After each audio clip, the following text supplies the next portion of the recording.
My name is David Rabbit. I'm a supervisor from Sonoma County and honored to be chair of the Seismic Safety Commission. And along with our vice chair, the Honorable Deborah Garnes, the mayor of Rio Dell, and beautiful and seismically active, although hopefully today nice and calm, Humboldt County. And we thank you all for being here. And if we can conduct a roll call, please, to confirm on quorum. Chair Rabbit, Here. Vice Chair Garnes, here. Commissioner Bumblebee, represented by Irina Brosman, here. Commissioner Claire, here. Commissioner Curry, represented by Lori Nazura, here. Commissioner Kim Lopez, she's a little late, she'll be here later. Commissioner Pellerin, here. And then Commissioner Wells. Great. Thank you all for being here. I want to start again by thanking everyone for being here. Today we're going to celebrate really the 50th anniversary of the California Seismic Safety Commission. And a special thank right off the bat to our small but mighty staff for their incredible work, including all the logistical challenges today to have this meeting in this room. And we have some former staff members here today, and I want to thank them for their public service and for advancing the goals of the commission to help the state be more resilient through earthquake preparedness, mitigation, response, and recovery. So thank you all. And I also want to acknowledge that the incredible subject matter experts, the researchers, the regulators, first responders, and the like, who support the commission's mission, California's mission, really, by utilizing their expertise and helping us translate the scientific information into meaningful recommendations to guide and influence the earthquake safety policies of California. There's a pattern, undoubtedly human nature, not just political, that only after a disaster do we really focus on the specific issue, whether it's preparedness, mitigations, establishing response protocols, as well as recovery. In my county of Sonoma, we had 3 major wildfires. The first one was incredibly devastating. I was chair through those. We are 1,001% better today after having gone through those. So it makes sense that you address the issues after an event. Well, the state has obviously been devastated by wildfires. The state has also, over the course of time, been devastated in different ways by seismic events. A lot of seismic legislation occurs after and is tied to specific events. And I have no doubt that the 1971 Sylmar earthquake was front of mind when this commission was established back in 1975. The Field Act, I found that pretty unique, addressing seismic strengthening of public schools, occurred literally within 2 months of the 1933 Long Beach earthquake, where it elevated that issue to Sacramento. Hospitals, obviously, after Sylmar, I think in San Fernando again. And there's obviously a correlation between the more significant seismic policies and programs with specific events. And again, it's not surprising. I think that's the way we deal with things politically, both as well as just in human nature. But I think this commission, however, is constantly focused on mitigating our vulnerabilities to prepare, to respond, to recover when a seismic event occurs. And even when the ground is still, we know it's not a matter of if, but when. It may be cliche, but I think it's something to keep in mind. And I just want to acknowledge and be grateful for that kind of constant focus on seismic events so that we are truly prepared, that we can take advantage of the quote unquote downtime to really work on all those issues that we know we need to work on to address the vulnerabilities that we have. And I would say from when this commission was established 50 years ago, we are exponentially in a better place because of all of you, because of the staff that has been working diligently over the years, the policymakers upstairs or around the corner or wherever they are, and all the research that has gone on to really try to help us understand better the way the earth works, our vulnerabilities, what we can do to prepare, how buildings can be better off, how life can be better protected, and how recovery can take place much, much quicker. And I think for me, I'm the longest serving commissioner now, being appointed 4 times. And as an architect, which actually didn't, originally they didn't want to put me on because that's a different category, of course, and I represent our local government. And I try to sell them like, you can do both, actually. And I think it's pretty good to have the background. At times I tell people it's kind of a nerdy commission because you get to hear these wonderful researchers come and give you these great explanations of what's happening. And I just find it fascinating.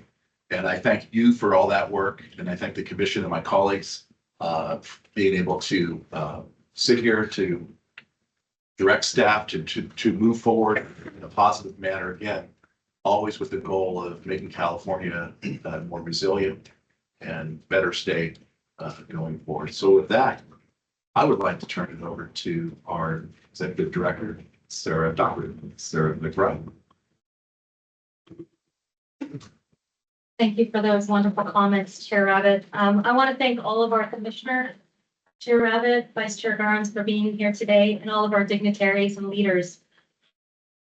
Earthquakes and the risk they pose to Californians are for many a lifelong passion, pursuit, and interest to reduce the risks that our Californians face. I want to start with the hardest topic first. There's a lot of people who couldn't be in the room today, and that's 169 plus people who have died in earthquakes since 1975, 169 Californians. The commission was established to reduce the risk of life and loss. To their families and communities, I extend our heartfelt sorrow to their losses. I also acknowledge the thousands of people, thousands of Californians who were injured and faced years of financial hardship, mental health struggles due to earthquakes. Their numbers are not as easily quantifiable, but we acknowledge them today. I want us to take a moment to not just think of our disaster survivors and victims of earthquakes, but also of the disasters that California has faced. Acknowledging last week that it was a year from the LA fires, and that our commission serves an important and vital role to reduce those numbers as time has gone by. So let us take a moment of silence together now to acknowledge those we have lost.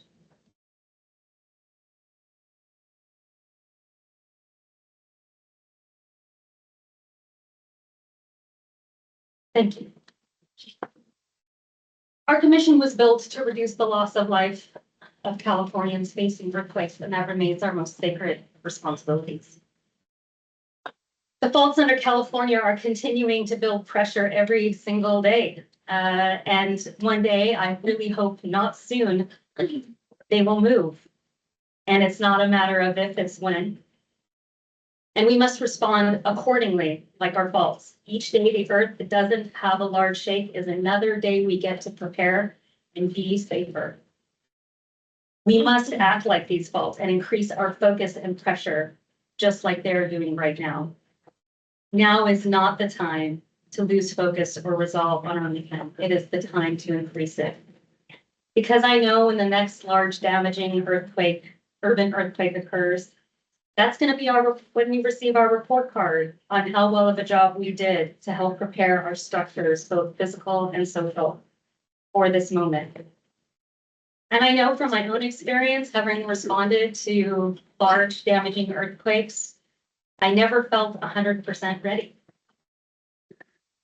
And if anyone is in the room feels the way I do, we may not feel 100% ready when it happens. It will all feel too large and too all-encompassing to feel 100% ready. But thanks to this commission's tireless work, while we might not feel ready, we will at least be able to meet this moment and carry on, not just to observe lessons, but to learn and apply them. We will know in that moment that this commission and our fantastic Seismic community has kept the pressure on to reduce the suffering of people in California over its 50 years and to the years to come. And look, we are a different commission than Senator Alfred E. Alquist started 50 years ago. Our riskscape has become increasingly dynamic, We live in a polycrisis and compounding disaster state. And while these environments might not be necessarily new, the tools and technologies we have to adapt to these are. With the rise of AI, autonomous vehicles, we have earthquake early warning, robots and more. And if I was giving this talk in 1975, you would think that I was talking about science fiction. But we're not. And we face this new reality where we can use this technology and work together collaboratively to reduce the loss of life and injury the next time the earth shakes. So I want us to engage creatively and collaboratively together as we move forward into the next 50 years of the commission. Collaboration and connection has been the lifeblood of our commission. And we could not do our job without all of our fantastic individuals and organizations in the room today. I want to acknowledge our executive directors, our former executive directors in the room. Our first executive director, Robert Olson, is here with us today.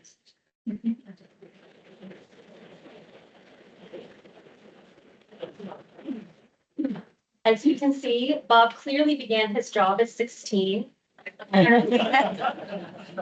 Child labor laws were different in the 1970s. What I want to say about Bob is he was an innovator from the start. He protected and developed the commission during its very first early years amid multiple attempts to disband it. And this commission is still here to this day in no small part to Bob's leadership and his collaboration. Thank you, Bob, for being here. We have a note from Richard Andrews, the second executive director, and we will read a letter from L. Thomas Tobin, who could not be here today. He is our third executive director.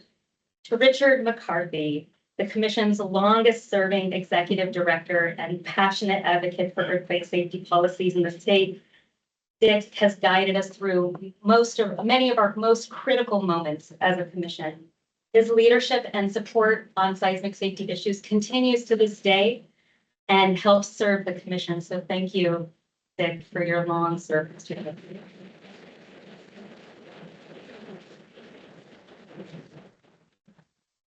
I also want to acknowledge Andy Irvison, our fifth executive director, whose vision and creativity continues to drive our commission today. Thank you, Andy.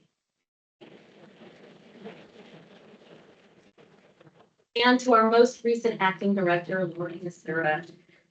Lori is also with us today, serving in another role, but her steady hand continues to guide and lead the commission. Thank you, Lori, for your service to the commission.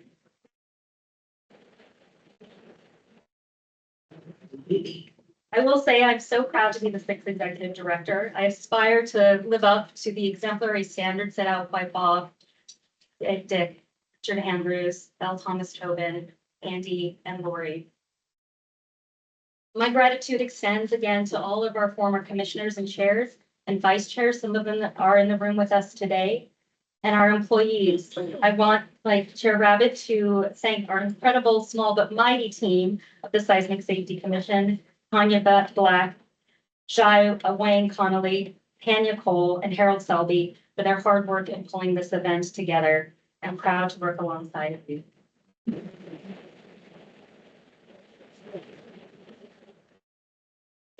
Special thanks to Assemblymember Pellerin's phenomenal staff, who we could not have this event here without you and your staff's hard work. Thank you so much, Commissioner Pellerin.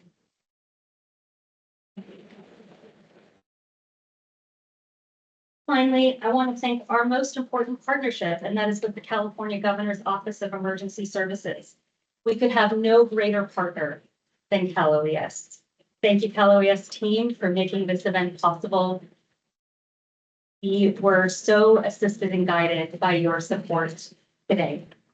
As we continue in this program now, I want us to maintain our focus, our mission, with more pressure, like our fault, on earthquake safety. Again, thank you all for being here today.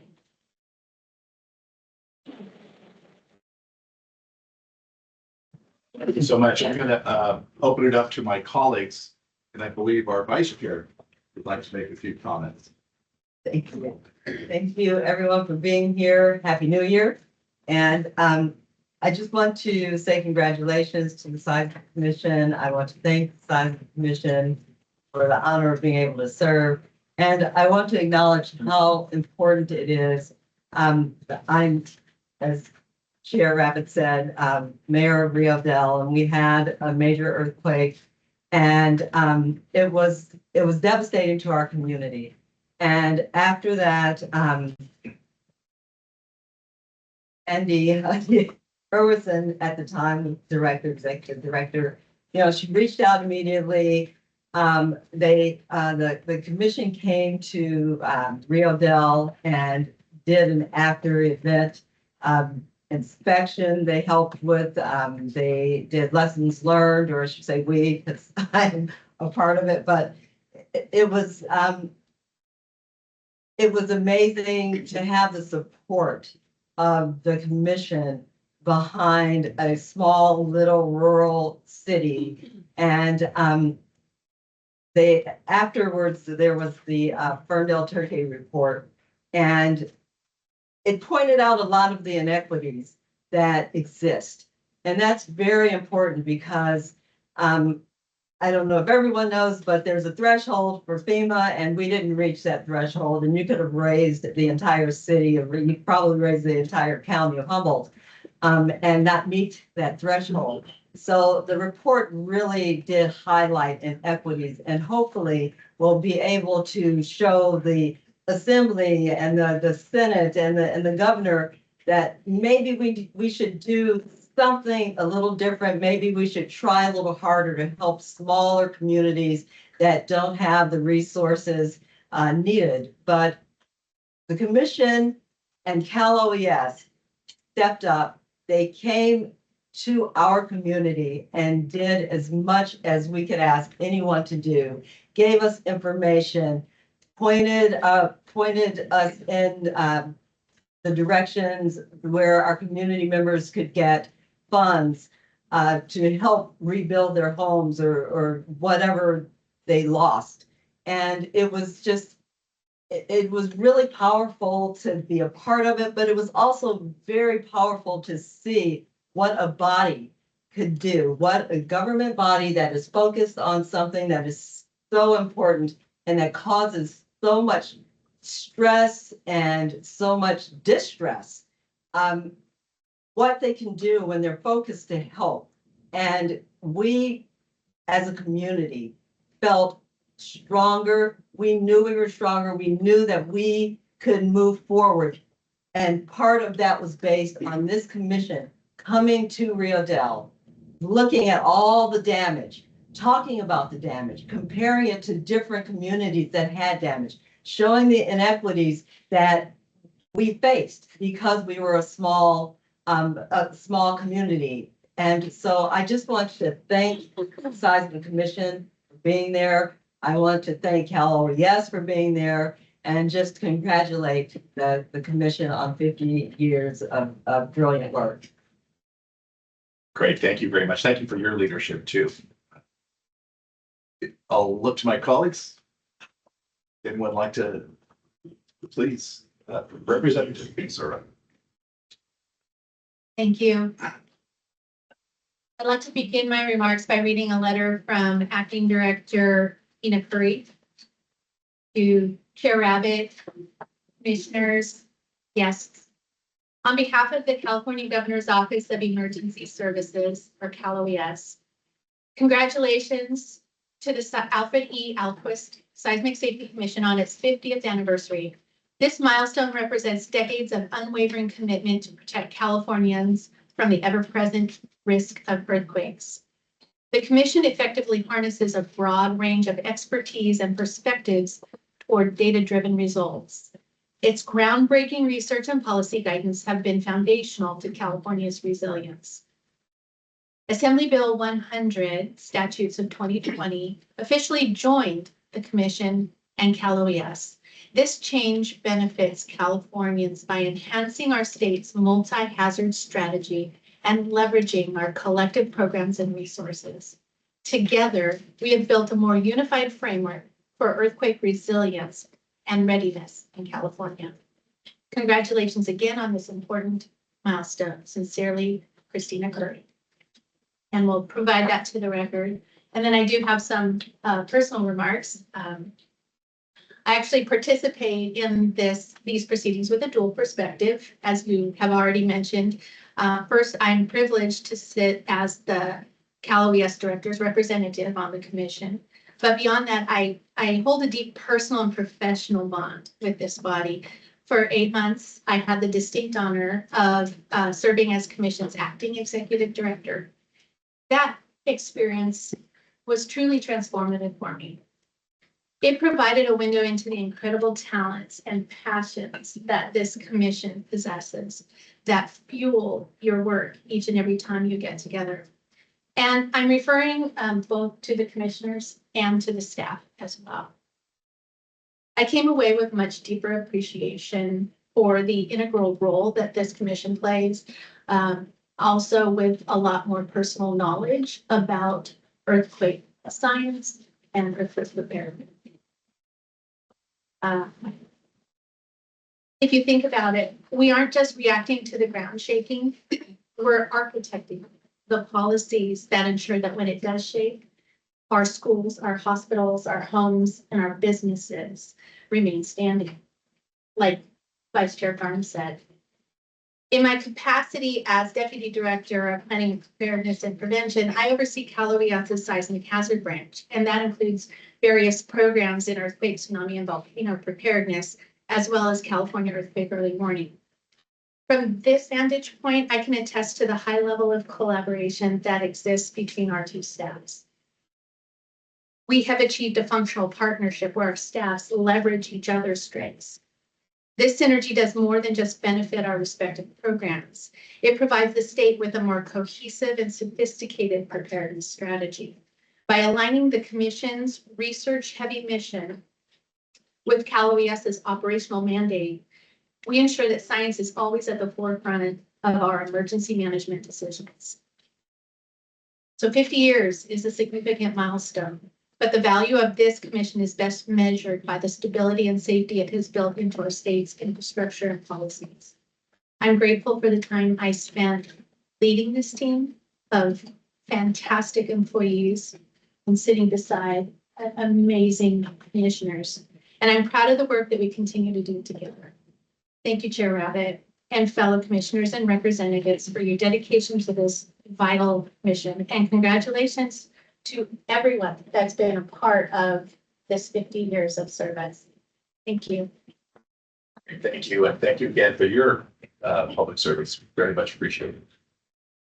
Please, Assembly Member, Commissioner. Thank you so much. It's my great pleasure to be here today. This is my first commission meeting that I get to attend, and we're celebrating 50 years, and I look forward to that celebration as well. And gratitude to my team for helping coordinate the space for everyone. It's so wonderful to have all of you here in Sacramento. I remember being at the Giant Stadium, when during the Loma Prieta earthquake, the Battle of the Bay, the Giants versus the A's, and the shock of the damage that was sustained here in California. And, the work that this Seismic Commission is doing is so critically important. And I actually had the honor of working with Senator Alquist back in the day. I worked here in the late 1980s and just an incredible advocate for the state. So, and I myself have the MyShake app. I look forward to hearing about that later in today's hearing. And it's just so critically important that all of us are as prepared as possible, because it's not an issue of, if it's going to happen, but when it's going to happen. So I look forward to being here today, listening and learning from all of you, and look forward to my tenure here as a commissioner. Thank you so much for having me. Thank you, Gail, for your leadership in public service. Appreciate that. Commissioner Kim Lopez. I feel like I need to say something since I was late. I was flying to Orange County and it's foggy up here, and so the plane took a while to land. This is such a wonderful event, and I just felt compelled to say a few remarks. This is my second term. I've had the privilege of serving, and I've learned a lot. I think I've gotten more out of it than I've contributed. And I always encourage people to serve, and serving on commissions really make a difference. I had the privilege of working with 3 different executive directors. Richard was smart. He left right when I got here, so I couldn't bug him. But Andy and Lori, I bugged them for many things, including speaking at many events to create awareness. And I'll soon be bothering you, Sarah. I represent the utilities of California and all the infrastructure that you don't see, the invisible infrastructure, sometimes get forgotten when you think about emergency planning. And to be able to work with this commission under the leadership of Chair Rabin and Vice Chair Garnes to really raise this issue and to say, how can we be more resilient in every aspect of our infrastructure, particular critical infrastructure that we rely on, water and wastewater. And so we've had a chance to work with staff. Ja was very instrumental in getting some recommendation before the FEMA. As Vice Chair Garnes said, there are a lot of elements of some of these grants that really are not practical. And we need to start changing those so that communities of all sizes and types can benefit from the funding to make people safe and the communities resilient. The second thing that I've had the privilege of working on, thanks to this commission, was to be part of a national effort to integrate lifeline infrastructure, water, energy, transportation, telecommunication, and public safety.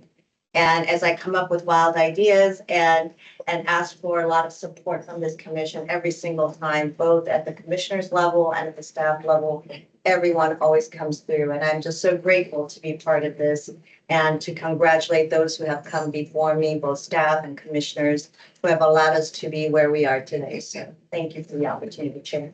Great, thank you. Appreciate that. Anyone else? Well, again, thank you all for being here and very much appreciate your comments. And I think we have a video. Ken Cooley, former assembly member, commissioner here, has been very supportive and active for a very long time to the commission. We're very grateful for that support. And I believe that we have a video. Greetings, California Legislative State Commission.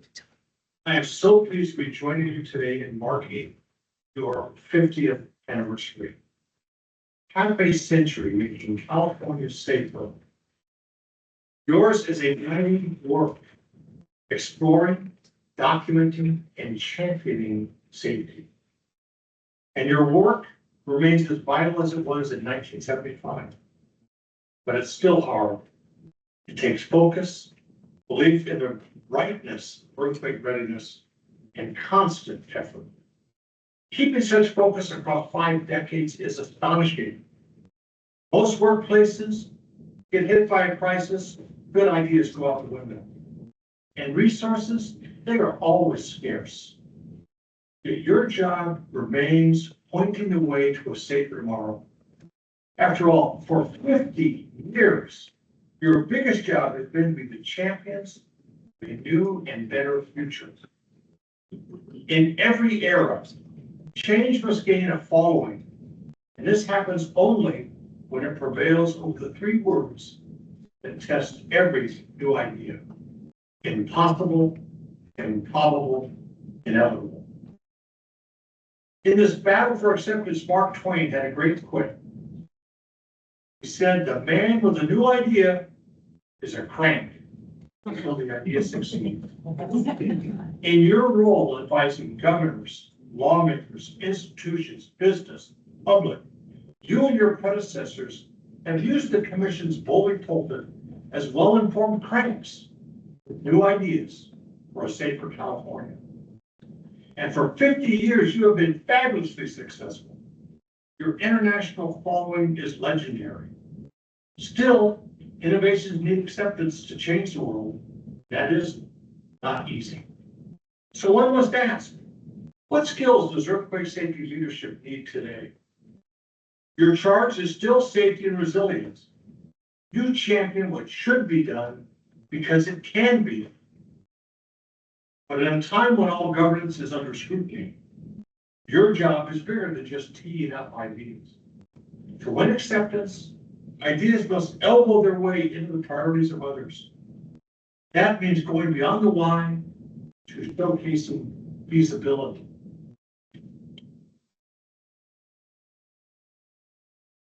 That's how your commission will continue to reshape California's future.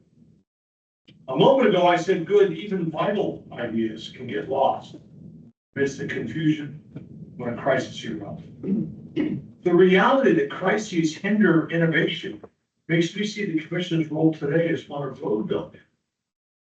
You have the power, aided by your unique makeup, to show how new ideas can be successfully done. As I wind up, it's fitting that I know society is always gaining from road builders who believe their work could advance human life.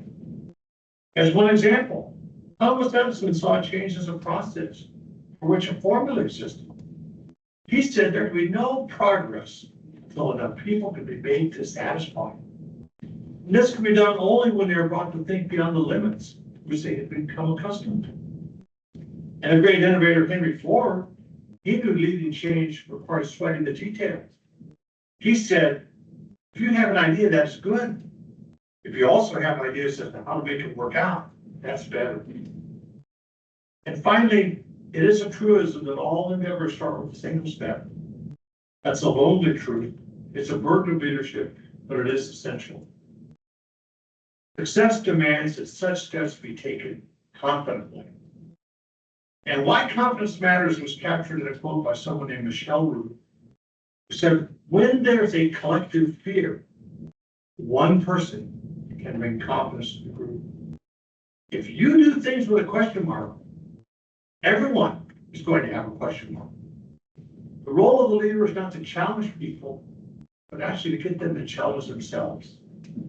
These then are your roles. Storytellers who paint a vision of betterment for California that is superior to what exists. Wizards who translate complexity into specific steps which will move California toward a safer, more secure future. And animators who inspire others as you invest new ideas with the magnetism of robust, confident, compelling believability. At this Golden Jubilee observance, the work of the Alfred E. Alquist Seismic Safety Commission is vital and a mighty California invention. At 50 years, we now know yours is a body of work that in ways large and small that made California safer for decades and, as we now recognize, become one of the Golden State's most respected exploits. I congratulate you all. Much appreciated. We have a few, in-person speakers, maybe more than a few. I just want to give one general, as I call your name, if you're a presenter, if you can approach and sit in well one of those two chairs there with the microphones on so that we can make sure that we hear you and that your presentation can be heard by all. I believe the first, we're going to go through our former executive directors, and Sir Robert Olson.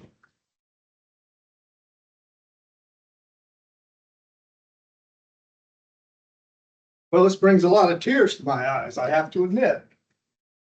50 years. Oh.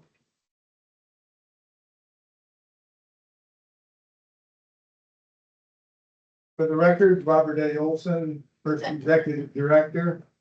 And you and I have some connections that I didn't know about to this moment. Sonoma County. There you go. Former Santa Rosa resident. Bill Lucius, chairman when I worked at the Metropolitan Transportation Commission. Got to know him real well. And there's a whole story to that. We'll have to talk. We will. It's a pleasure. It's actually just bloody exciting to be here. And little did I think any of us involved in the old Joint Committee on Seismic Safety realize that here we would be 50 years later. Well, I'll start off by saying, who's ever read this little old wrinkled monograph by Carl Steinbrugge, published in 1967? Because your roots are in here. Your roots are in here because a man by the name of Steve Larson read it. Steve Larson was Senator Alquist's first staff assistant.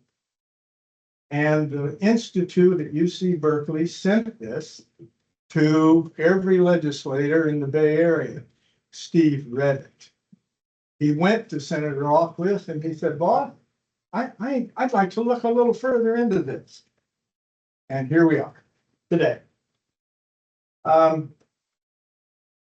did Senator Alquist become our champion? Steve Larson did it. The senator was a freshman and he was looking for an issue or two to champion. And he said to Steve, yeah, go take a look at that.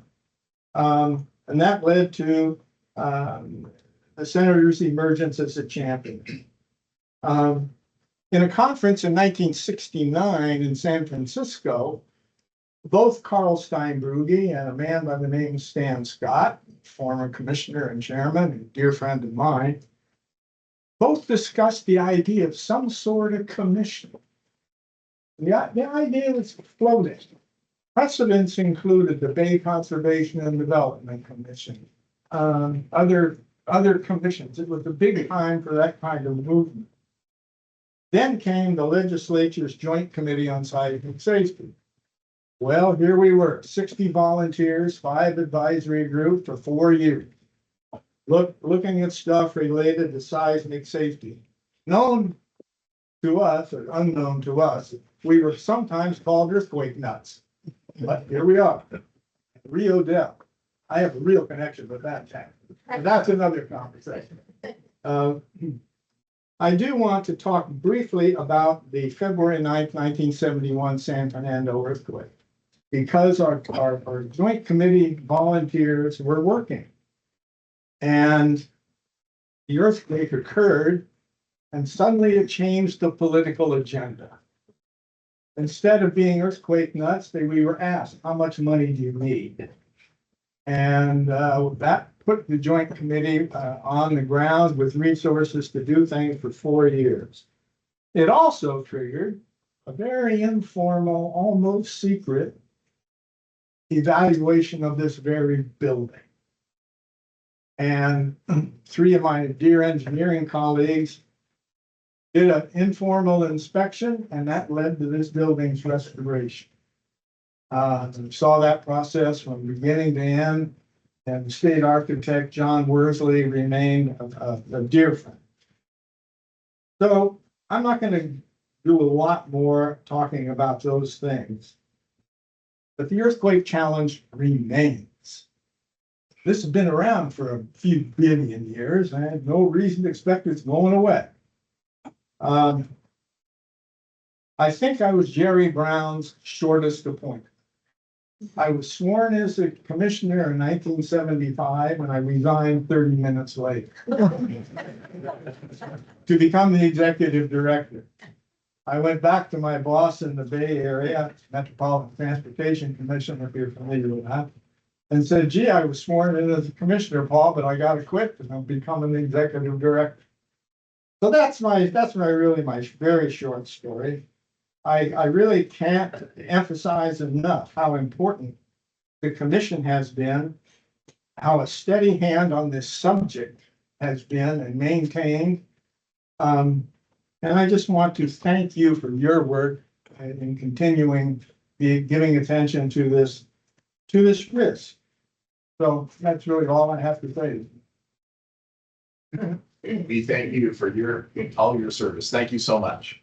And it's great to go back and see how things started at the beginning and what you came together. Thank you very much. I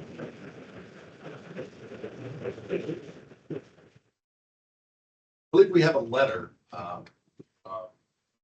Thomas Tobin.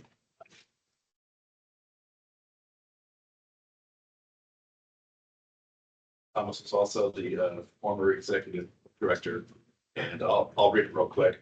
It says, Honorable Chair David Rabbit, members of the Alquist Seismic Safety Commission, I am writing to congratulate you, your staff, and the commission on 50 years of service on Californians, and for championing policies and programs that make all Californians safer and our communities more resilient. When California shakes, the results of your wisdom and efforts will lead to fewer casualties, less lost wealth, and a faster return to the new normal. While few will recognize your contributions, those of us who do are grateful. This anniversary reminds me of the giants who led the commission in its early days and whose wisdom and dedication shaped the commission and its mission. While all except Bob Olson are gone, We should remember them and thank them for their service and for allowing us to serve as well. I am sorry I cannot be present to commemorate the 50-year milestone. Thank you for your service, and I wish you continued success on your behalf. We're grateful to receive that.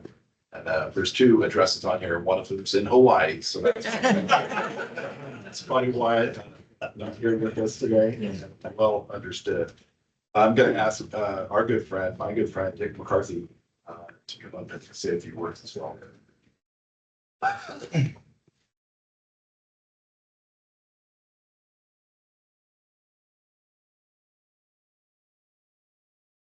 Happy anniversary. Mr. Chairman, Commissioners, I'm Dick McCarthy. I used to work here. I've been retired for 3 years. I miss you all very much. And I'll be brief here, and I'm very honored to be part of this group because the speakers list here is very impressive. They're all earthquake champions in my view. So I was always asked when I was director, how does the commission produce so many products and policy recommendations with a small budget and small staff? All while undergoing, like the rest of our compatriots in state government and local government, audits, budget cuts, furloughs, state reorganization, office relocations, the COVID shutdown, and then throw an earthquake or 2 in on that and try to maintain profit. And the answer is you have a dedicated staff. You have a dedicated staff to this day. Makes a big difference with 6 people or less, be able to produce that and service the commission. Fabulous dedication. The commission participation, commissions themselves develop products, chair committees, provide advice. The free time the commissioners gave over the 30 years I was here was incredible. We could have not produced that load without commission guidance. And then finally, on this issue, assistance from our partners and other members of the earthquake community. And if you look at the speakers list today, I can tell you that every single one of those organizations helped the commission in some way. They were great partners. And if I had a problem with the commission, I probably could always make a call. And that networking is critical in surviving. So I thank everyone for that. I understand the challenges they went through. It wasn't just us. But the budget cuts were very challenging over time, and we survived that because of those reasons. I want you to know, Supreme Commissioners, that the Commission also has international contacts over the years. We participated in responding to earthquakes in, for example, the staff and commissioners and legislative members, Taiwan, Turkey, Greece, the People's Republic of China, and Japan, for an example. And one example with the Japanese was Commission was redoing its earthquake loss reduction plan after the Northridge earthquake. And we about halfway through that revision, and commissions, we had that event in Kobe 1 year later. So the commission said, can we slow down our process and include the Japanese? So the Japanese participated, even sent representatives here that stayed in Cal Lewis's office and in our office as well. And with that, we developed jointly a loss reduction plan in English, and we did a Japanese version. And I have to tell you diplomatically, when we went back to Japan with that Japanese version, they were shocked. Because in Americans, they never translate stuff into Japanese at that time. So when we did that, the commission had the wisdom to do that. And I'm very proud of the commission for doing that. To this day, we still have a relationship with them. I think the chairman mentioned cultural changes and technology advances over 50 years. You think about how things have changed in 50 years. Some examples. Professor Allen's going to talk to you about the earthquake early warning system.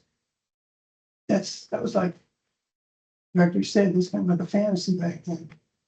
Oh, can't be done, but they did it. Along with Cal OS. USGS's haywired scenario. Dale Cox ran that for the USGS. What was unique about that was the first time we figured out, hey, if we lose the internet, we're in trouble. In 1975, there was no internet. So now you have billions of dollars of losses after a couple of days after the internet goes down. UCSD's Alert California network, camera network. Mr. Chair, you were the first ones to established, use those cameras. And now I think there's about 1,400 cameras deployed. The commission is one of the first groups to use that network, and with CalOS's support, runs that to this day. The construction and the upgrade of the shape table, that you can hear about from Professor Tar Hutchinson, that facility is a national treasure. I have to tell you, it truly is.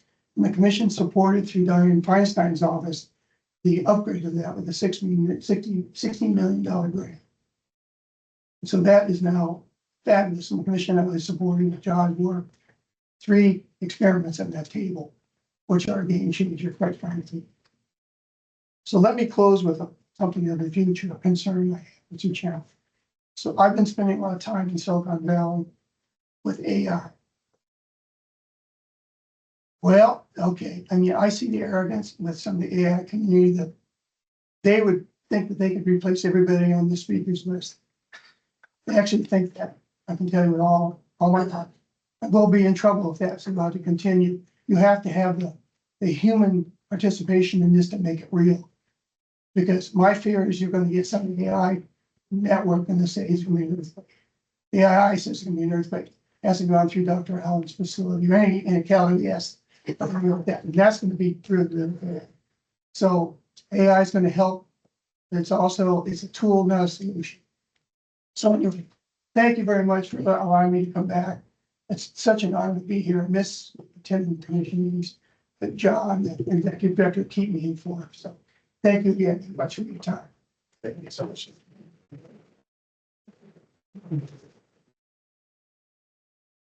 Thank you, Jay. Dr. Jorge Beneses. Try to say your name really fast so I don't screw it up any more than I probably would anyway. So I apologize for that. Thank you for the invitation to attend this meeting, and congratulations to all the members of the California Seismic Safety Commission. For me, it was a great honor and privilege to have served this commission under the leadership of Dick McCarthy. The day after tomorrow, we are going to commemorate the occurrence of the Northridge earthquake that occurred in 1994. I think the occurrence of that earthquake gave us a lot of lessons to the earthquake engineering community. The opportunity to improve design methodologies, analysis procedures, etc.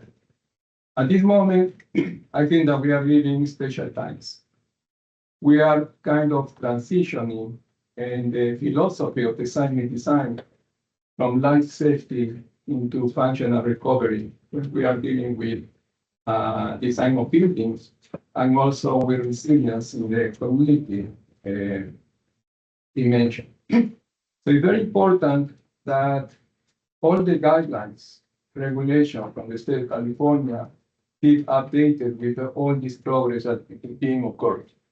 So I'm talking, for example, specifically about the special publication that was released in 2007, the special publication 117A, that provides some guidelines for practitioners on how to deal with seismic aspects, especially geotechnical aspects and neurological aspects in the design. So I think that this is something very important for the commission to continue providing leadership, that these documents have to be updated. This document, for example, was released in 2007, almost 20 years ago. There were many earthquakes that have occurred all over the world. We have learned a lot of new lessons that needs to be incorporated, and we don't need to wait for another earthquake like the Northridge to update our documents. So this is something that probably there are other tasks to be done and to continue serving the people of California. And again, congratulations on this anniversary, and thank you very much for the invitation. Thank you. Great, thank you. Thank you so much. We're going to ask from our California Geological Survey, our state geologist, Jeremy Lancaster. Jeremy, I think you have a PowerPoint. Looking forward to that.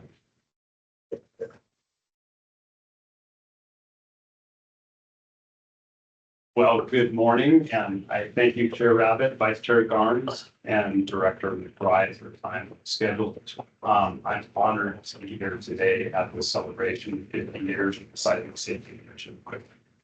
So I have a presentation on the screen here, and I'm privileged to set the table on California's seismic history, history of loss and learning. We've learned from every earthquake in the state. And this presentation really is about the history of learning, the integration of science, engineering, innovation in that space, policy support, and the implementation that has led California to be a worldwide leader in seismic risk reduction. So to further set the table, this is our setting, right? We live on an active plate margin. San Andreas Fault forms that active plate margin, traverses about 800 miles.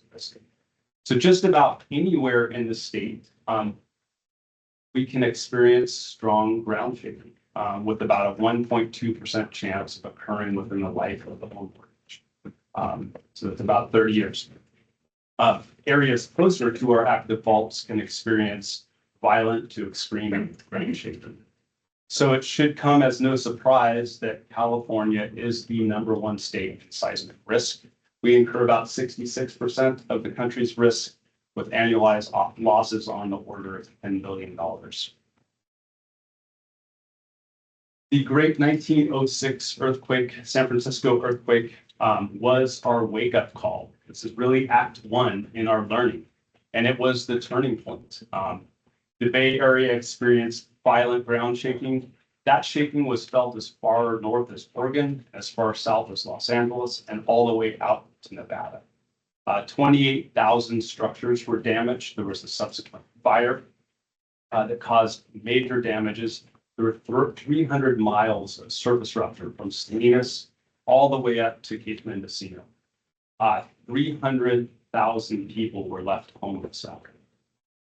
Next slide. So the city was in flames, but the state awakened to the dawn of earthquake science. At that time, Governor George Pardee, he created the State Earthquake Investigation Commission that was led by Cal Berkeley geology professor Andrew Lawson.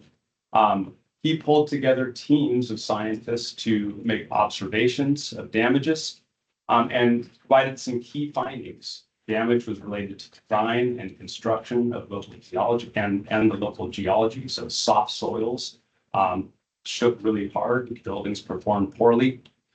Also documented things like surface rupture, ground fissuring, liquefaction, landslides, and local tsunami that contributed significantly to earthquake damages.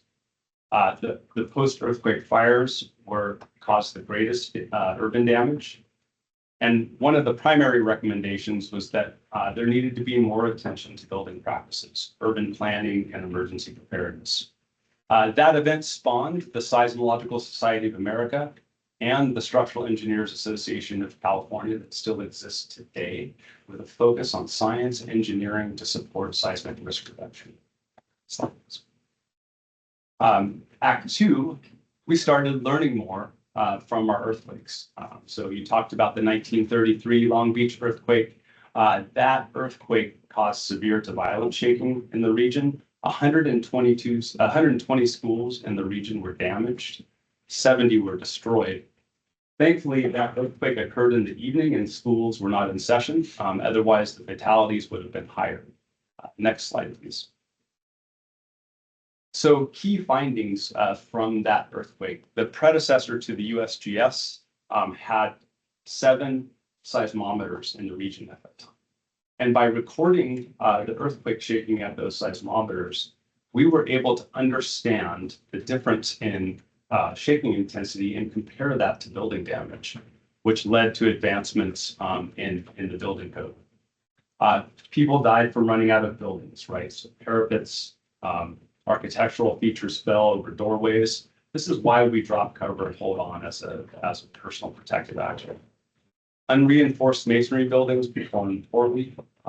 And just like the San Francisco earthquake, geologic conditions, loose subsoil, and substandard materials and construction practices led to the greatest damages to structures. The Richter scale was developed after this event. There were two major legislative actions: the Field Act, which requires earthquake-resistant design and construction, and state plan review with the Division of State Architect, and the Riley Act, which requires cities and counties to establish local building departments. That was the Riley Act asked them to incorporate horizontal earthquake accelerations in the design of structures. Next slide, please. Still learning through loss, the 1971 San Fernando earthquake. Again, severe to violent shaking in the region. 80,000 residents were evacuated from down below the Van Norman Dam. That was because there was earthquake ground failure and a landslide along the base of the dam. The Veterans Administration Hospital and the All of You Hospital both collapsed. There was 12.5 miles of surface rupture. Next slide, please. Many lessons were learned, but I have a few here. The slide is mostly legislative actions that occurred. Essential facilities must remain operational. That includes hospitals. And we needed real-time or real earthquake data from seismic instruments to support building design in future. The 5 legislative actions, 4 are California focused: the Alpes Pro Earthquake Fault Zoning Act, the creation of the California Strong Motion Instrumentation Program that has the CGS instrumenting buildings and the ground in the state, the Hospital Safety Act, and the Seismic Safety Commission, which is why we are here today. And then the last one at the federal level, the National Earthquake Hazards Reduction Program was developed, which funds and coordinates science and engineering in the state and national. Next slide, please. So after that earthquake, and with the formation of the Seismic Safety Commission, we reached an age of strategy and science. California achieved seismic conscience. And there are many partners. It's the Seismic Safety Commission, some of the partners on the screen, but also federal partners that work together to form this integrated framework from observation to regulation and implementation. Slides. So in this age of strategy and science, we started listening to our buildings. The USGS, Caltech, Berkeley, California Geological Survey, we instrumented the state. We instrumented structures. The CGS has 1,380 seismic monitoring stations, roughly 10,000 sensors in the state. And we use that information, data-driven, to support response and recovery and design and construction standards in the state. Next slide. So moving on, the 1989 Loma Prieta earthquake. Again, strong to violent shaking. I actually felt this earthquake. I was in football practice in Stockton, California. That caused $10 billion in damage. More than 18,000 houses were damaged and 25 miles of surface rupture. Next slide, please. We learned many lessons from this earthquake. One of the primary ones that I'll bring to your attention is this is one of the first earthquakes where we had robust instrumentation to record the seismic event in different geologic environments where different damages occurred to structures. We recognized from that event that soft soil behaved poorly. They actually amplified the ground shaking. So bay mud and fill, especially fill placed after the 1906 earthquake on the bay margins, amplified ground shaking and caused immense damage. Some legislative actions that occurred after that, the Seismic Hazards Mapping Act, which requires the California Geological Survey to map areas of seismically induced liquefaction and landslides. Legislation to mandate compliance with the unreinforced masonry law.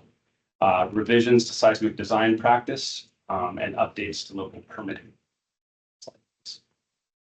The 1994 Northridge earthquake was the most damaging catastrophe at the time in the country. 60 billion in damage, again, strong to violent shaking in the region.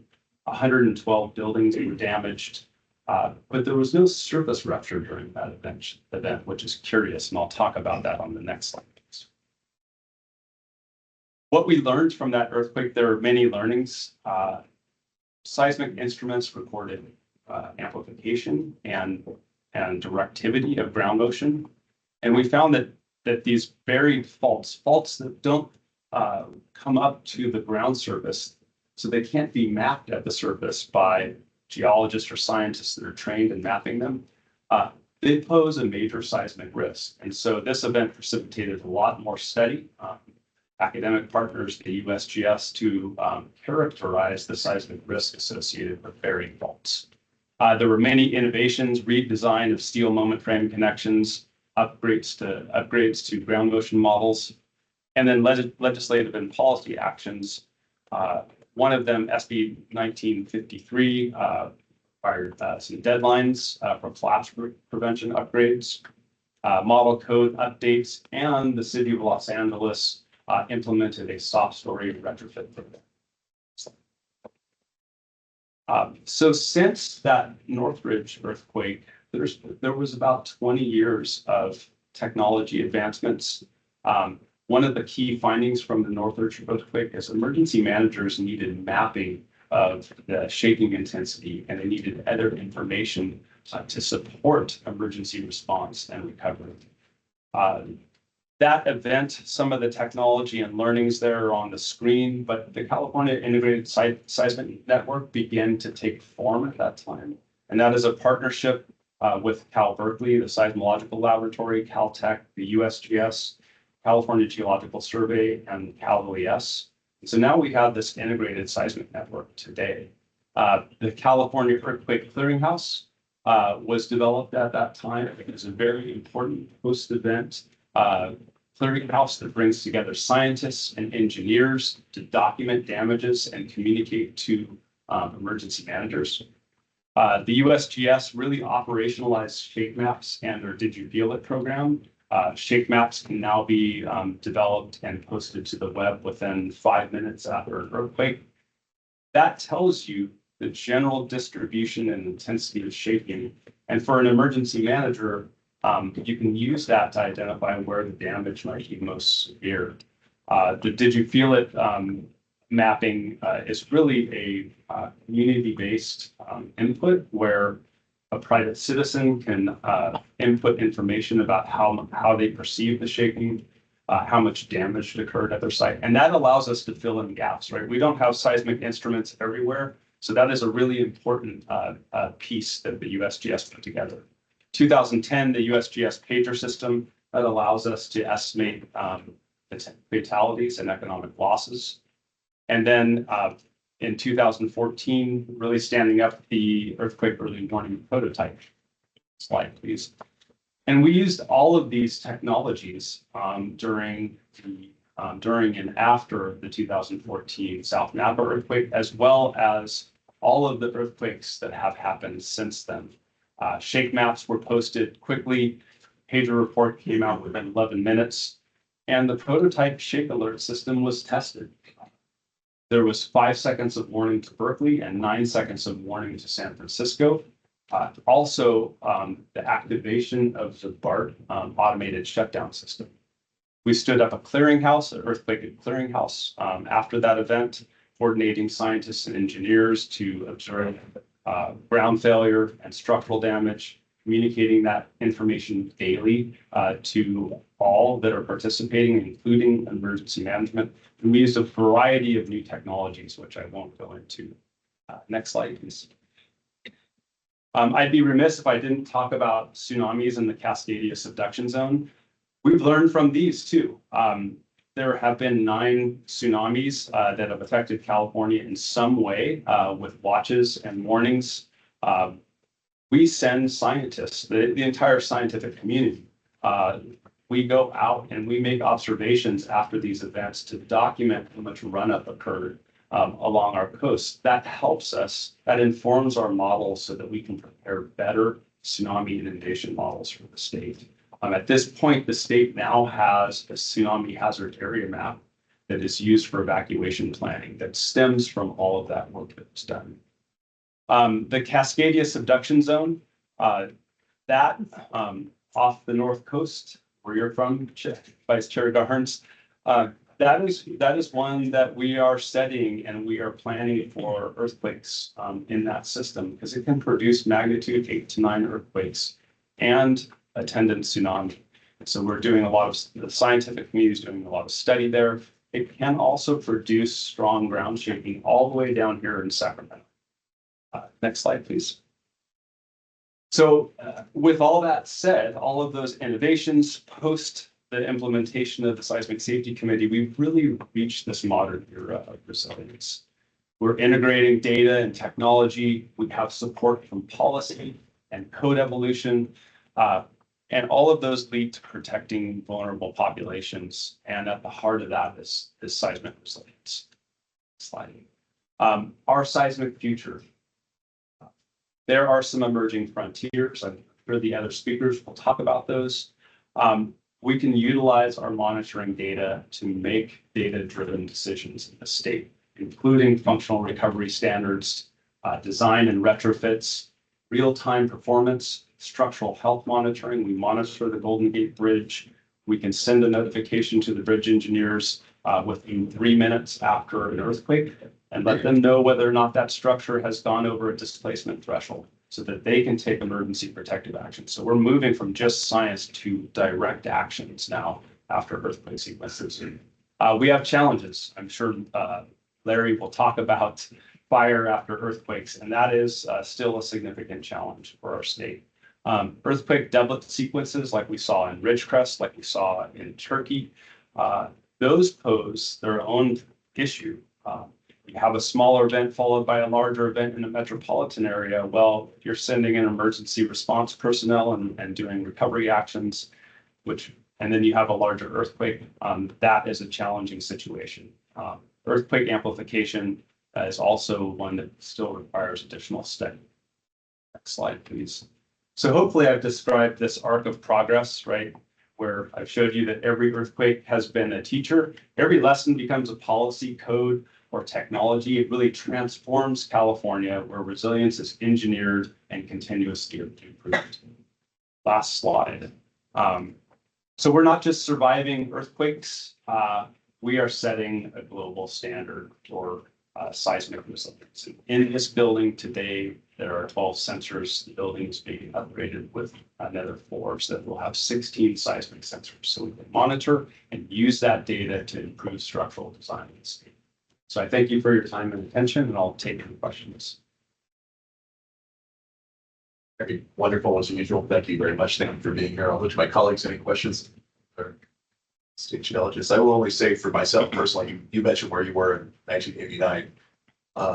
I was working as an architect in Sausalito in a unreinforced brick building constructed on bay mud.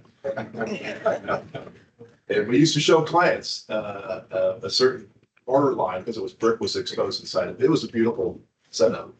Of course, being an architect, the only thing that mattered to us was the aesthetics. That's what we've been thinking a little further. We used to show people the one mortar line where in 1906, that's where the top of the building fell off.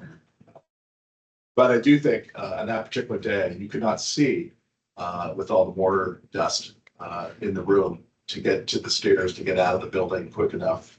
And then unfortunately at the bottom of the stair, and we did have a front door that was 2.5 feet wide and 15 feet tall, beautiful door, custom made. Again, architects.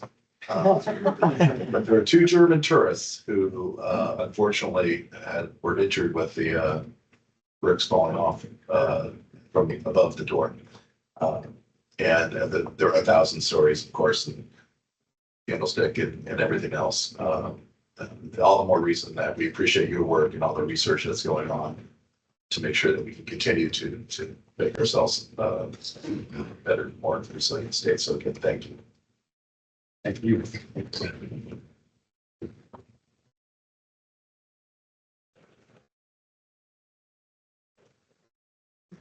And I believe that Tanya Black, the Commission's Administrative Processes Manager, and the glue will be showcasing a 120-year timeline on the Commission website. Yes, so Tanya and I will be walking you through this. This is one of our newest parts of the website. We've created 120 years of seismic safety timeline here. It will be going live in the next day or so for all of our earthquake researchers. Please reach out to us if we have any inaccuracies in here. Always happy to hear it or any additions you would like to see. This is our timeline. We work on this together. So this is available, and Jeremy, you queued this up so beautifully for us to be able to show this. And this was really developed in response to the 50 years of seismic safety. So thank you very much to the staff and the team for putting this together. Tanya, did you want to just show a few things on the timeline? We have our map of events. So when we go into one of the particular earthquakes, it shows pictures that we sourced from our federal and state partners. We didn't have it here. And it provides the damages, loss of life, size of the earthquake, and more information about it. So this is our newest innovation for our website. So thank you very much, Tanya, for guiding us through it. Good chair. That's great. Thank you very much. Thanks for all the work there. I'm going to ask Professor Richard Allen, University of California, Berkeley. Professor Allen is the director of Berkeley Seismological Laboratory. Welcome. Thank you for being here. Great. Well, thank you. Thank you, Chairman Rabbit, thank you, Vice Chair Garnes, and Director McBride, as well as the Commission for the invitation to be here. It's a real privilege and pleasure, to be honest, to be here as part of this celebration. The Seismic Safety Commission obviously has played such a fantastic role in the safety of this state. I loved hearing the story that Bob Olson relayed about how the commission came together. I actually tell that story to students at Berkeley on a regular basis as a fantastic example of how it just takes a crank, a new term, a crank or two, to talk to the right people to actually really see things happen. And the commission has obviously played such a huge role in that, and so it's a great pleasure to be here as part of that. Thank you. So I'm here to talk a little bit about a project that, of course, you are funding right now, a pilot project, a project that we hope will bring improved safety to the state of California. I'm here with Utpal Kumar, who is he's a postdoc at Berkeley, and he's the brains behind this. Let's be clear about that at the beginning of this. So I'm going to talk about this effort that you are funding, a pilot project to use MyShape, which is a smartphone app to monitor building safety. I'll give you a kind of an update of where we are. So if you have the next slide. First of all, just to put it in the context, of course, of this celebration, the Seismic Safety Commission has been focused on instrumentation, as we just heard from Jeremy, since its beginnings. The Strong Motion program here in the state of California is a critical program in terms of understanding what happens to our buildings in earthquakes. Of course, the focus has been on tall buildings and then hospitals, bridges, schools, base isolated buildings, as we heard from Jeremy. And we have thousands of instruments. However, we have far more buildings, of course, and that is what this project is about. It's can we go beyond the fantastic success we've had with the Strong Motion Instrumentation Program to actually collect more data from more buildings. So how are we going to do that? Next slide. Well, it turns out there are already millions of sensors in other buildings, okay? And of course, I'm talking about these sensors that you can see here on this slide. I'm talking about cell phones. So the same cell phone that you all have in your pockets, the same cell phones pleased to hear you downloaded to get earthquake early warning. That was great. Thank you for that call out. That same app, of course, can also record the ground shaking in earthquakes, and we can use that to do some of the same kinds of analysis that the Strong Motion Instrumentation Program has been working on. And so this is a photo I just took. The first photo there is on the BART train. I just took it one day on the way into work, and it's amazing. Every single person in that photo. So I'm like, okay, we need to make use of this. Now, of course, when people are on the train and the train's shaking, I can't really use that phone in order to understand earthquake processes. So instead, I followed all of these people into their offices. You can see the second photo. Everybody, they're all sat in their office now, all at work, and their phones are all sat on the desk next to them. Now we can use that data to say something about the building. And then if I could have the next slide. And so I then followed them all home. And of course, when they were all asleep, their phone was on the bedside table, and I can use that to say something about their residences. So that's the goal of this project. And in case you're a little confused, the first photo is real, the other two are fake. So that's what we want to do with MyShake, with the MyShake app, is we want to use that phone in people's offices, in people's homes to say something about the buildings. Next slide, please. So just one slide on MyShake. MyShake, of course, is a California app. It is part of California's earthquake early warning system. We deliver the alerts that, of course, come from Shake Alert to people across California, and that's the primary objective of the app. It's funded by CalOES, by Earthquake Warning California, and we very much appreciate that support. It also provides information, just as a quick public service announcement, about damage after earthquakes. So that same app, people report the damage after earthquakes, and you can immediately see whether you can drive home or not by looking at the app after the earthquake. We're very fortunate that it's had such a great rollout, and that was thanks, in fact, to the governor in large part, who has been a long-term supporter of the app, and he actually launched the app for us back in 2019. And we're very proud of the fact that right now we deliver alerts to about 1 in 20 phones in California.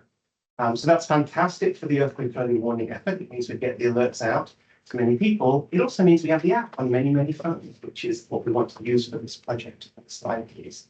So very quickly, I'm not going to get into the technical details. The buildings are vibrating all the time, right? So every building is always vibrating. It's not just in earthquakes. And the concept that we're using here is that when we measure that vibration of the building using people's phones, it tells us about the physical properties of the building. And so what we want to do with this project is measure these ambient vibrations of buildings with people's phones so that we understand the properties of the building, and that allows us to say something about the building after an earthquake and whether there's been damage. Next slide, please. So here's an example. This is from the Millennium Tower building. I can't quite see 5, 6 phones in that building that have contributed data to the MyShake database. These are just regular folks who downloaded the app, so they get earthquake early warning. And when they put the phone down and it's stationary, we record this data, we can say something about the physical properties of the building. We have 8 years of data from Millennium Towers, it turns out, so we can monitor those frequencies in the building over this period of 8 years. Next slide, please. Now, of course, we needed to really validate that we could then use a change in these frequencies, the change in the building properties could be observed through this approach when a building is damaged. And so that was a real challenge. We can't control earthquakes. However, we do have Tara Hutchinson, and she is capable of damaging buildings. She can tell you all about that in the next few minutes. So thanks to the partnership, and actually a partnership I just want to highlight. It was Andy here as executive director who connected us, the MyShake project and Tara. So just to call that out again, it was a huge successful collaboration. So we went down as Tara was building her building on the Shake table. We deployed phones in the building, and so what you can see here is the frequencies. So this is just like a regular person with their phone in the building. We're monitoring the building properties over a period of, I think it was 2 months that you can see there. The frequencies don't change. And then Tara went and shook this building. Hit the next slide. Actually, I think we had 3 or 4 earthquakes. We had the Loma Prieta earthquake. If you just keep going until the bottom Loma Prieta earthquake. We then had the Cape Mendocino earthquake. Several earthquakes over a period of time. And you can see this plot just clearly shows how the frequencies change in the building because of the damage to the buildings in that shaking. So clear indication that we can use the phones to see that something has changed. At the very least, we should go and we should inspect this building and see how it did in this earthquake. So this was a fantastic experiment, proof of concept for us. And next slide. So our goal, just to kind of wrap up, where are we trying to go? Where do we want to go with this? We, of course, want to go and use the data that we already have. We have 42 million waveforms recorded on MyShake phones. From 600,000 phones across the state. And we want to go and use that data to determine these physical properties of all of the buildings that we have data in, so that we form a baseline. And so we have data from 1,200 tall buildings right now are in the first version of this database that we have. Go to the next slide. Just to give you a sense, this is the map of the buildings for which we have this information in San Francisco at the top. In Los Angeles at the bottom. And next slide. We're building this database the idea is to have a dashboard so that building managers, city managers can go and look at this. And so this is kind of an example. This is what the dashboard looks like for Millennium Tower. I just showed you that we have data over a period of about 8 years. Building. Next slide. I like this one. It's a Berkeley building, the Berkeley Power Bar building. For those of you who know Berkeley, this is a great one because there's a lot of people up at the top of that building who got really excited about this project. So we have a huge amount of data from multiple firms over a period of time. So we can really see how the building data changes just due to natural non-damage types of vibrations over a period of months and years. And then the last one, here is our example of our damaged building. You can see, you can just about make out with this slide, I hope, how the frequencies have changed in a very significant way. And I'm pleased to report that having recognized this, the building was inspected and Tara then demolished the building. Thank you for that, Tara. And so just to finish, last slide.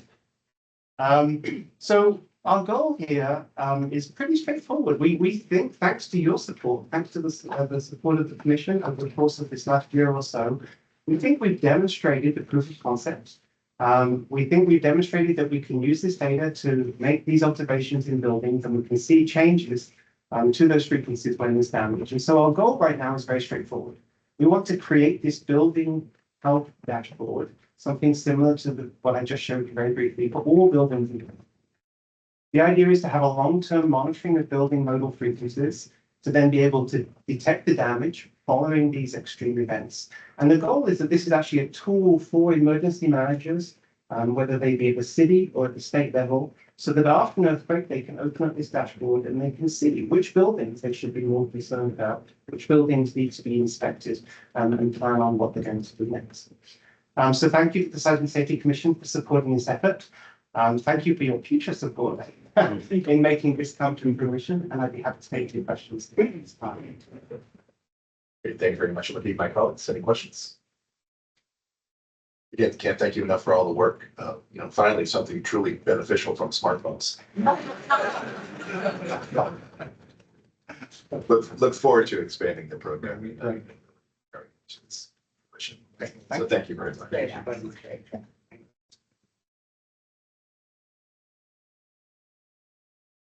So now we are going to have an only person beside Mother Nature that can create.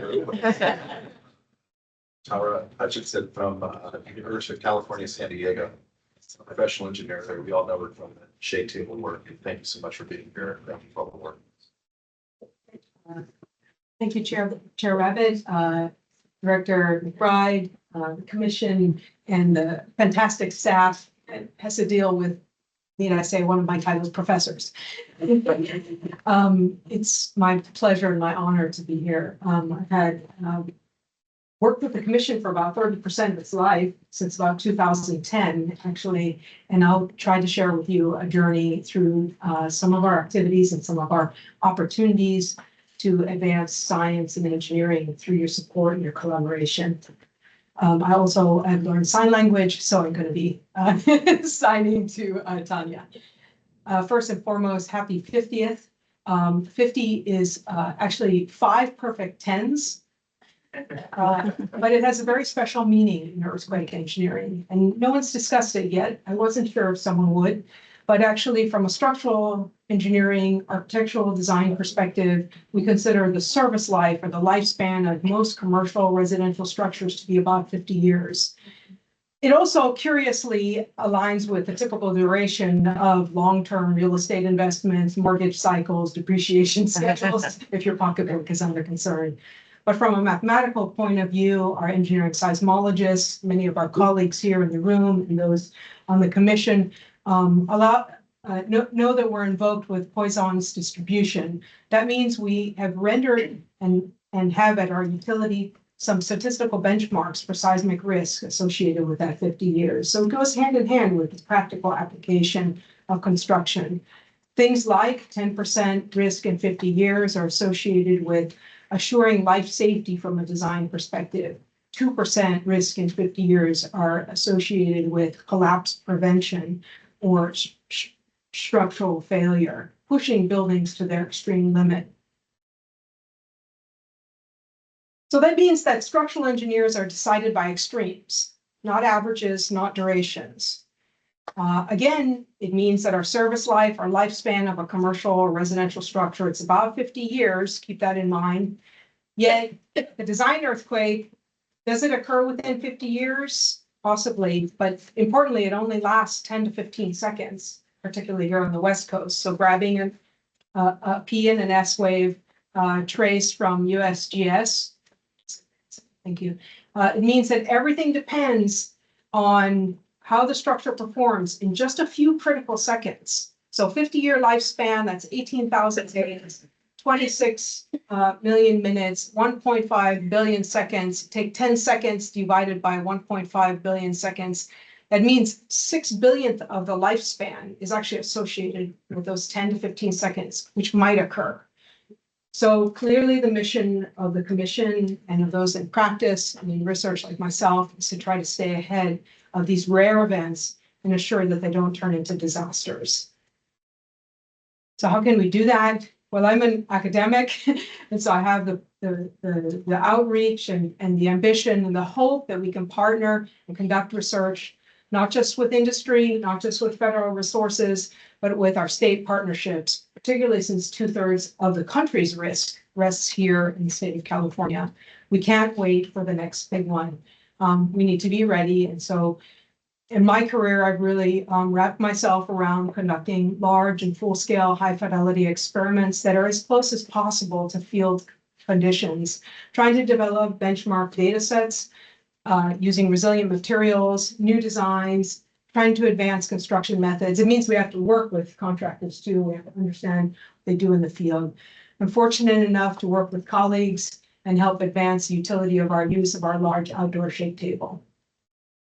And through our opportunity to use this facility, I've had a wonderful chance to take a journey with the commission. So I'll share with you just, I went from full disclosure, 20 minutes to 10 minutes, and I'm a professor, so that's like impossible.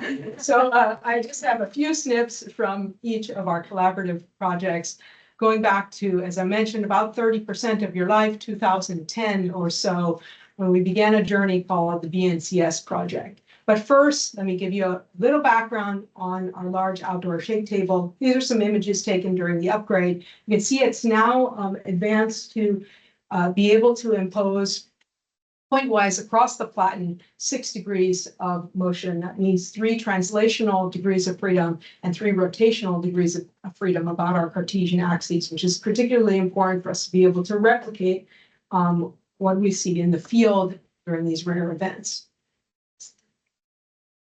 So the BNCS journey, this was a 3-phased full-scale test program conducted on a 5-story reinforced concrete building, non-structural components. And the first time we were able to look at the fidelity of non-structural components and systems and how they interact with structural systems. I think we had been looking at them in isolation, but we knew there were issues, URMs, finishes, elevators, stairs. I think to date, this is still the only system level elevator experiment, because that's a pretty complicated thing to do, but we're pretty proud that we were able to identify some limitations in that elevator seismic study, actually in the setting of a full-scale building.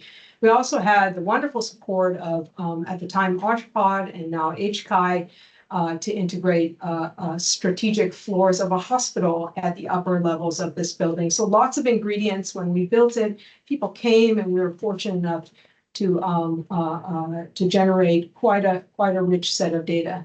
The commission, for its fantastic role in this project, was able to help us study base isolation, the base isolation phase of this program, as well as the first time we were able to study at full scale the fire following earthquake scenario.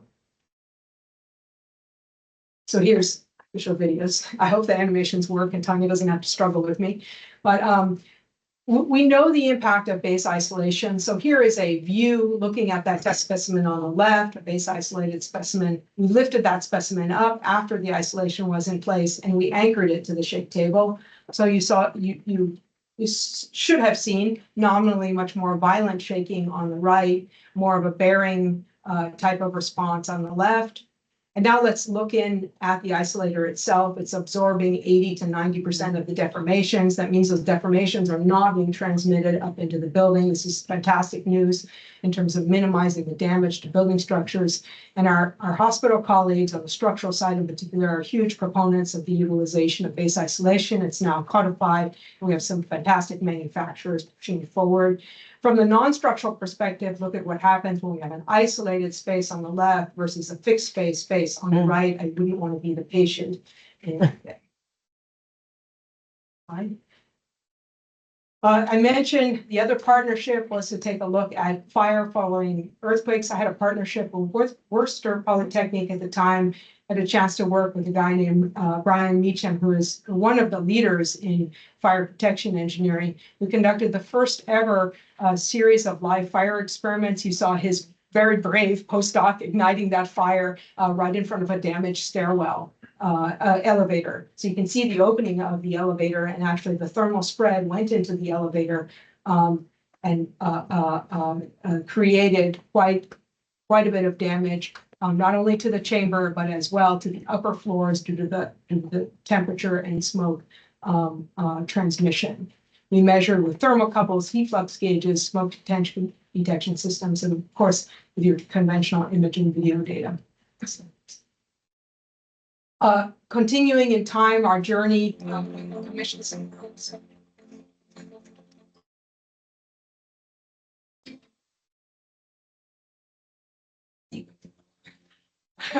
Don't need the music.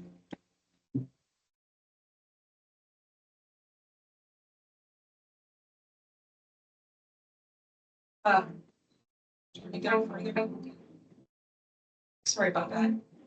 Thank you. Done. The next project in collaboration with the commission was to take a look at more resilient materials. And in particular, we wanted to look at light gauge cold form steel as a structural system. So I led the construction of a 6-story all CFS building at the time. That is at our codified limit. This was between 2015 and 2017.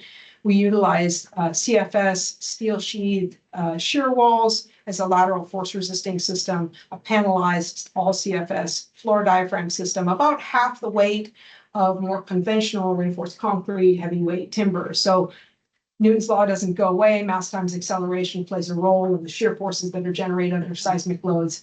So we know that this has a tremendous advantage in seismic prone regions. And we've seen a proliferation of cold form steel, not only in low rise, but now in mid rise construction. We anticipated and designed for tension zone yielding in the shear walls, and that was manifest in this program. We demonstrated very rapid panelization construction. So again, working with contractors, that was a wonderful partnership. In 9 days, that particular building was constructed at 6 stories scale.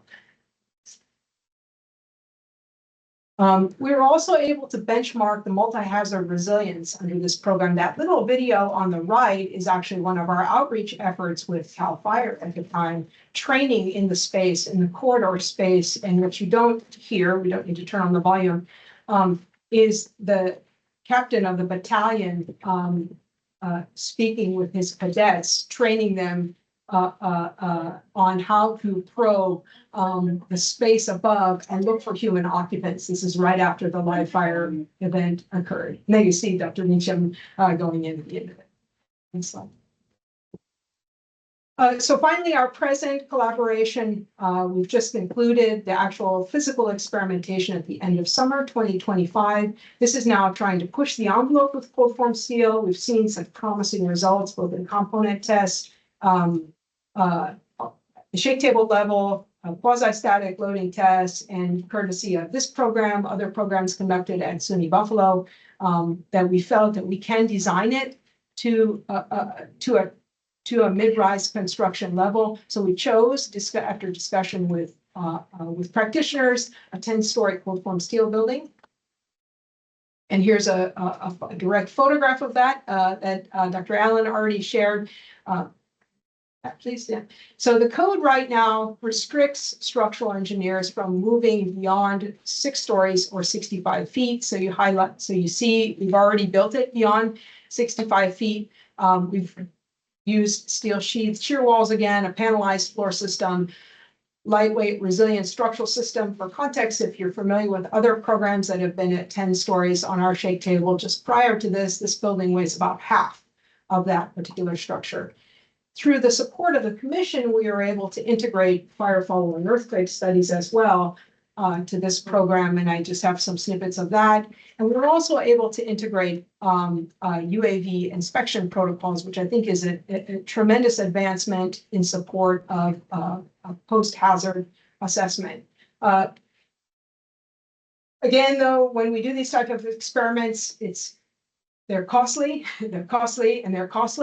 and so we were fortunate to work with a number of non-structural partners. This building, similar to the VNCS building, we aim to outfit it not only with finishes, but complete with an egress system, with piping systems, gas and fire sprinkler piping systems, and even lightweight rooftop equipment. Here you can see a perch view of the roof, looking at some squat equipment and some slender equipment and how it will perform. And these are essential to building functionality. I'll just give you one video from this experiment looking down. You would never see this view. We have a few colleagues who came to watch these tests.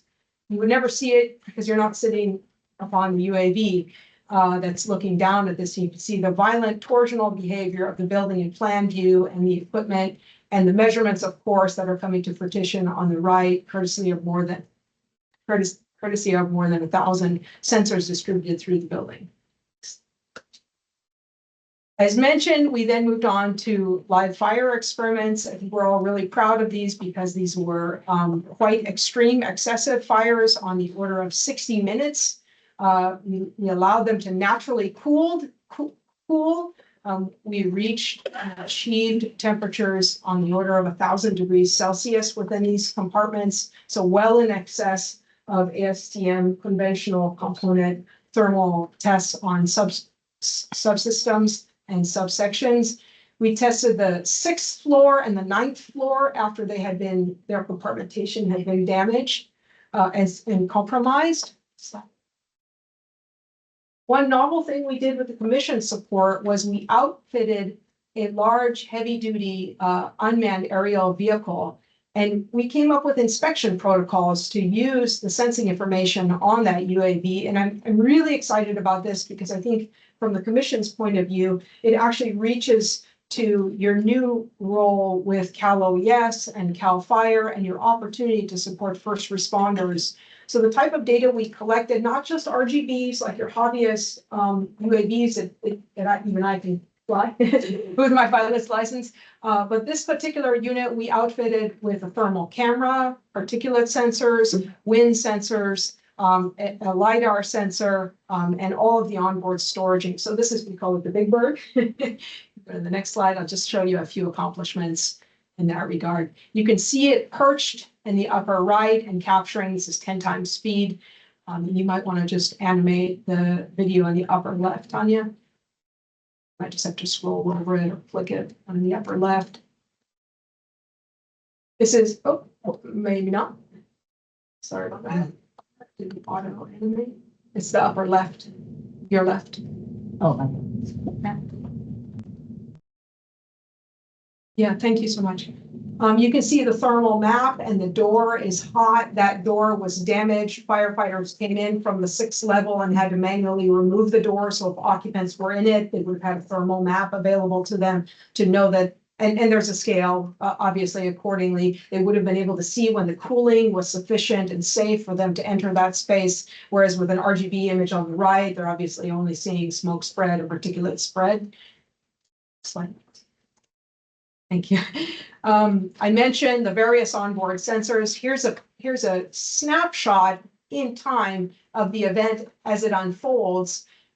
You can see the ignition in green, that's just time on the x-axis, the heating phase, and these various peaks. These are particulate matter density, point-wise measurements that are obtained at 20 feet from the surface of the building. So this is in excess of your traditional environmental pollutant quantity levels, which firefighters, first responders, as well as adjacent buildings, the community would be concerned about. So now you have a remote sensing device to be able to collect this type of information. You're able to demonstrate it and associate it with the surficial imagery and thermal maps. So thank you so much to the commission. We appreciate the continued partnership and support of these unique, large and full-scale experiments. I had the pleasure through much of this journey to work with Dick McCarthy, but the commission has come out to our experiments. I have a photo there in the lower left from 2016. CAL FIRE has been out to our facility, and their partnership and their support has been fabulous. The quest for multi-hazard resilient infrastructure continues, and I'm happy to be a small part of that and work with the commission on it. And happy to take any questions. Wonderful. Thank you so much. Any questions to my colleagues? You do tours? Yes, yes. Pleasure to have you there, yeah. Just make sure we haven't deconstructed. Yeah. Get here ready, because this building doesn't exist right now, but the next one will come soon. Yeah, thank you enough for all the work, and it's been a pleasure over the years to be able to observe, research, and admire things. I can't help it as a 12-year-old boy, I mean, freaks out, you know, and you get to build something, shake the hell out of it, burn it down and fly a drone around it. Great job. But I also know that how important the research going on is, and particularly actually as an architect and someone involved in local government, with the densification and the housing crisis and the ability to steel to increase those height levels to a certain degree, make sure that we're taking into account safety and the ability and making sure that we're having safe buildings. I think that's some great work. So thank you so much. Thank you, Chairman. Thanks to the commission for the invitation. Thank you. Before we go on with Professor Ahmad, I think we're going to take maybe a 10-minute break.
Okay.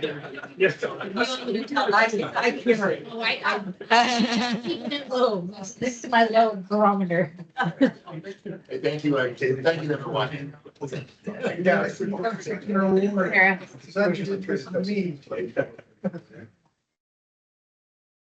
Thank you, everyone. We wanted to make sure we had a break in there, but also know that we had some folks with certain scheduling conflicts. Make sure we hear from everyone. I do want to invite up Professor Ahmed Albana, the director from statewide Earthquake Science Center at USC. Welcome. Very much. I will cheat with from my screen here. So, thanks, Chair Abbott, Vice Chair Garnes, honorable commissioners, Director McBride, great staff, and ladies and gentlemen. I'm Ahmed Albana, Director of SCEC, the Statewide California Earthquake Center. I must start by saying that I'm already very excited about the next 50 years of the Seismic Safety Commission. And I find it very fitting that this new chapter is starting with the executive leadership of Dr. Sarah McBride and this amazing team of commissioners who brings a unique synergy between physical and social sciences. And as a state director, I'm committed to work with the commission and other partners to make California safer and more seismically resilient. So when Sarah invited me to speak today, I took the opportunity to learn more about the history of the commission and its great leadership over the last 50 years, especially through landmark events like the Loma Prieta and Northridge earthquakes. But as we all know, California is destined to experience one or more catastrophic earthquakes in the next 50 years. And I think this makes the job of the commission more important than ever. A large urban earthquake in California will be unlike anything the state has seen before, unfortunately, and will cause unprecedented disruption in our economy, infrastructure, and daily life. But as Sarah mentioned, every day that passes without the event happening is a blessing and an opportunity to act prepared and become more resilient. And we need to make this case very clear to the public and our politicians. And this is where we look up to the commission and where SCEC is ready to contribute through our science, education, and community engagement efforts. We share with the commission the belief that science-based earthquake preparedness is the way forward. At the heart of this work is scenario modeling and planning. And over the next couple of years, SCEC plans to lead several statewide scenario modeling efforts, include some on the scale of the 2008 Great Shakeout study. With almost 20 years that have passed since the original shakeout, and with the 2028 Olympics upon us, with millions of people pouring into Southern California, we see an opportunity to galvanize a community effort to revisit the 2008 scenario using up-to-date science tools and technology, updated risk analysis that accounts for the growing population and evolving infrastructure, as well as assessment of the efficiency of the mitigation measures that have been implemented over the last decade, and identifying what still needs to be done. Because it's very important to also realize that it's not hopeless. You can actually change the course of things and can actually do something. So I'm especially excited that SCEC will be doing this in partnership with Beyonce, the Beyonce of earthquakes, Dr. Lucy Jones, original shakeout, and was actually a former member of the commission, and with engagement from USGS and NSF. And of course, we, Lucy and I, are very much looking forward to partnering with the commission, CalOES, CAL FIRE, CGS, utilities, and other stakeholders across California. So stay tuned for announcements that will line up shortly. This is just the beginning, and we are committing to meeting the commission where it is, collaborating on earthquake science, translating that science into engineering and social impact, and helping ensure that California is as prepared and self-sufficient, which is very, very important in the current climate we're living in, to self-sufficient as possible for whatever the next earthquake brings. Thank you again for including SCEC in this very special occasion. And my colleague here, Mark Bentian, our Director of Public Engagement and Preparedness, and I will be around and will be more than happy to engage. So here's to at least 50 more years of flourishing seismic safety. Thank you very much.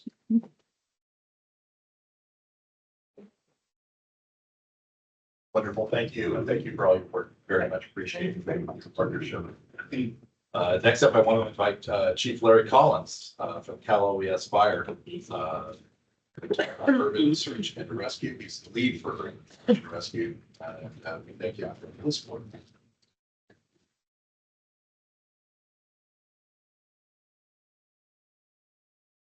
Good morning. Mike on? Thank you very much for the 50 years thus far, and I would echo Ahmed's wishes for 50 more successful years of the commission's work. I didn't make anything formal. I just want to speak from the heart as a 11-year-old kid in 1971 whose family had just moved from Chicago prior to that.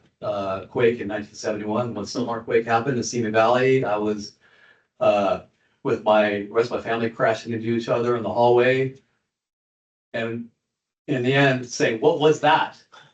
And not having any preparedness for that event. Later on, finding that my mother's father had been born in Oakland because their family was burned out of San Francisco in the 1906 earthquake event. So 8 years later, I became a firefighter for LA County Fire Department.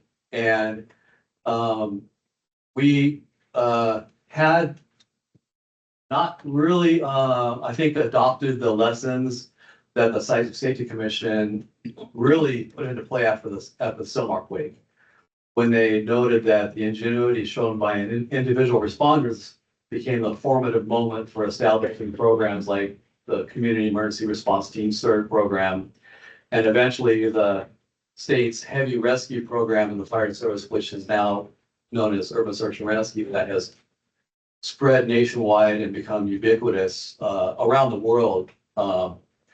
But a lot of that foundation was provided by the State Seismic Safety Commission that recognized after the collapse of the Olive View and the veterans hospitals in the San Fernando Valley that the fire department really wasn't prepared for that. And I worked with some of the folks that were crawling through that debris in years later, and they expressed the frustration of not having methodology for structure collapse search and rescue operations, which in the ensuing years has been developed and refined and codified. But again, partly, in great part, because of the work of the Seismic Safety Commission, seeding that recognition that that was needed. In the years since, the 1987 Whittier Narrows earthquake really solidified the need and caused this collaboration with Cal OES, the local government fire departments around the state, to really codify this and start developing a team approach. 2 years later, Loma Prieta amplified that to the point where FEMA was directed by Congress to establish a national program in this respect that resulted in the California FEMA 8 urban search and rescue task forces here and 20 others around the country that several years later were engaged in the Northridge earthquake response, where we did know what to do.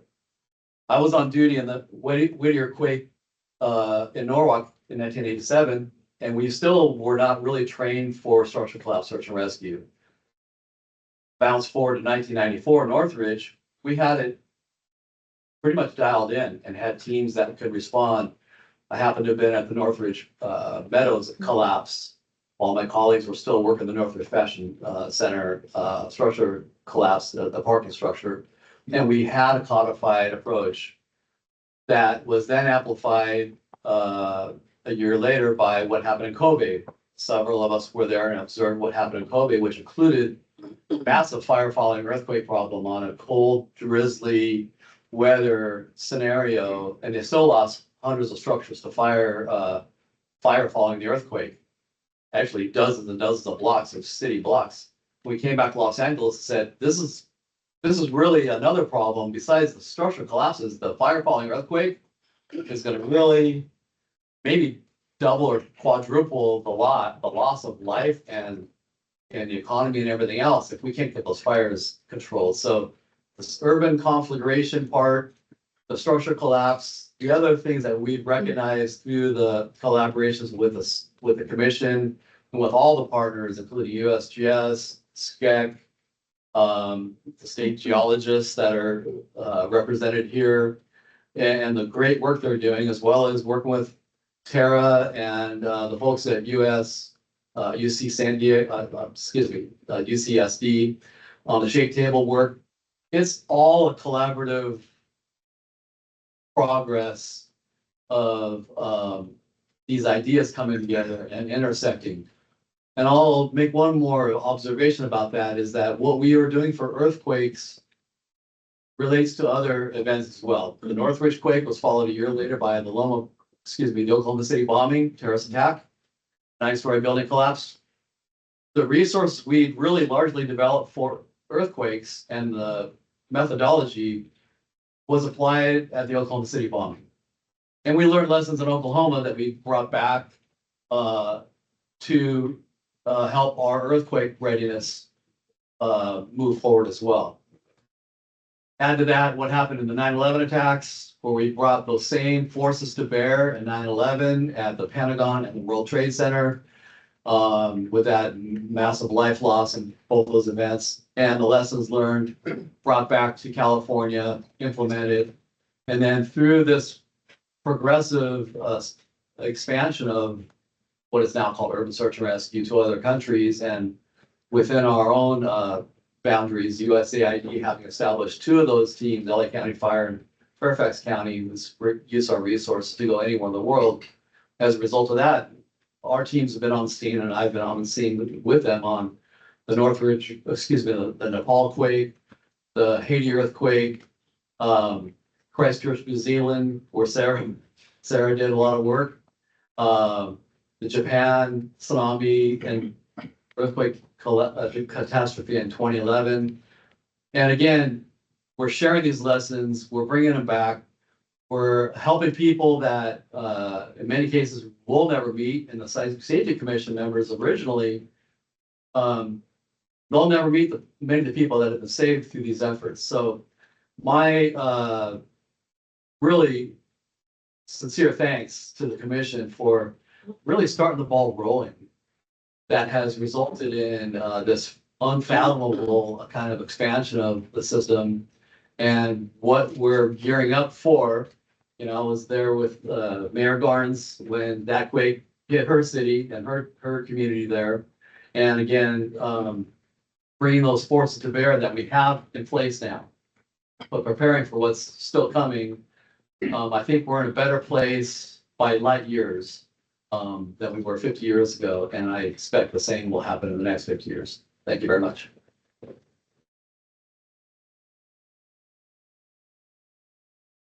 Thank you so much, Chief. Much appreciated. I come from a family of firefighters. My son's a firefighter in San Francisco. 3 others are San Francisco. My brother stationed in the Marina District and during Loma Prieta story. I think 7 buildings collapsed in the Marina District. They were in rescuing some of those. Incidentally, my other brother was a contractor. We built one of those buildings. Must be called. So I appreciate all the work and look forward to this particular year. Dr. Christine Goulet. Dr. Goulet is the Director of Earthquake Science Center from the U.S. Geological Survey, and thank you so much for being here. Well, thank you for the invite. I'm really pleased to be here. And I want to share today my remarks. I'll start a little bit with my first-hand personal experience working with the SSC over the years, and then I'll provide the point of view of the USGS and how we can further collaborate together and so on. So I started interacting with the SSC during my PhD in the mid-2000s. Yeah, I was a little bit of a late bloomer, came to grad school later in life. because of that, I was also involved in all kinds of projects, and I worked on performance-based earthquake engineering. I worked on side effects of ground motion, structural response to ground motions, inventories of buildings like non-ductile concrete structures and so on. And being involved in all those different committees, SSC was always present. There was always SSC staff there. And very early on, they were asking very good questions, sometimes rhetorical, but they were really, really engaged. And to me, that was an important part of the experiences, having them bringing insight and the questions that really probe into what should be our priorities. So that was a great experience. And the SSC then was very present for more than a decade of my life. Then, career transitions and things, and you connect in other ways until I joined the USGS 4 years ago, and I'm here talking about that. So putting on my USGS Earthquake Science Center director hat, but also representing the Earthquake Hazard Program. I want to say that the Earthquake Science Center is one of the 2 centers at the USGS that implements the mission of the Earthquake Hazard Program. And I asked myself, looking toward the future, how both organizations, the SSC and the USGS, can really work together and leverage each other because we have a shared mission for earthquake safety and resilience. So I want to talk about a few activities in the USGS that are kind of synergistic already with state activities and so on, because it provides the context for everything that the SSC does and what we do. So we work jointly with FEMA, NIST, and the NSF in being part of the NEHRP, the National Earthquake Hazard Reduction Program. The USGS's role we have multiple roles, but one of them is really to lead the earthquake response following earthquakes. And in earthquake response, we further engage with a lot of different partners, with state agencies, obviously, and groups to coordinate the data collection, the product delivery, and also the communications to the public and stakeholders. We actively participate in the clearinghouse following earthquakes. That's a state initiative, and it's really, really important and useful. And I was in Northridge in 2019 after the 6.4 to be there to do reconnaissance of the 7.2 when it hit. I mean, talk about being at the epicenter of a magnitude 7.2 earthquake. It was quite something. And there were so many people then more people flocked, and having the clearinghouse there, you see how essential it is in coordinating the effort so we make the best and we don't, repeat the work of each other. The USGS, as you probably know, leads the development of the National Seismic Hazard Model. That's what used to be called the seismic maps. This is what underpins the building code and construction, even of other infrastructure in the US. And NSHM products also inform the insurance rates that are set by the California Earthquake Authority. So there's a lot of synergy there as well. We oversee the Advanced National Seismic System, ANSS, operated in partnership with California with the CISN that Jeremy highlighted as well in multiple regional seismic networks. We provide quite a bit of funding every year for those efforts. Of course, we run Shake Alert Earthquake Early Warning that then goes, and is delivered through apps and working very closely with Cal OES on that. We'll come back to that. And we deliver rapid products following earthquakes. Where was the earthquake? Size, location, the maps, and Jeremy, I said that at the break. I think I should enlist you as a spokesperson for the USGS. You can explain all those different products we have, the shake maps, pager, did you feel it? We also have operational earthquake forecasting that helps, science and emergency management as well. So those are some of the things that we do. The program also, the Earthquake Hazard Program, has supported and participated in SCEC that Ahmed summarized, presented a few points on earlier. Since its founding in 1991, we fund them, and then we have our staff is embedded working with this consortium of academics in really developing better science and products that then impact all the other products that I mentioned above. Okay, narrowing down, and originally, yes, she gave me 10 minutes. So I don't want to take too much time though, but the Earthquake Science Center itself, the one that I'm the director of, is headquartered in California here. So most of our people are in Moffett Field in the area.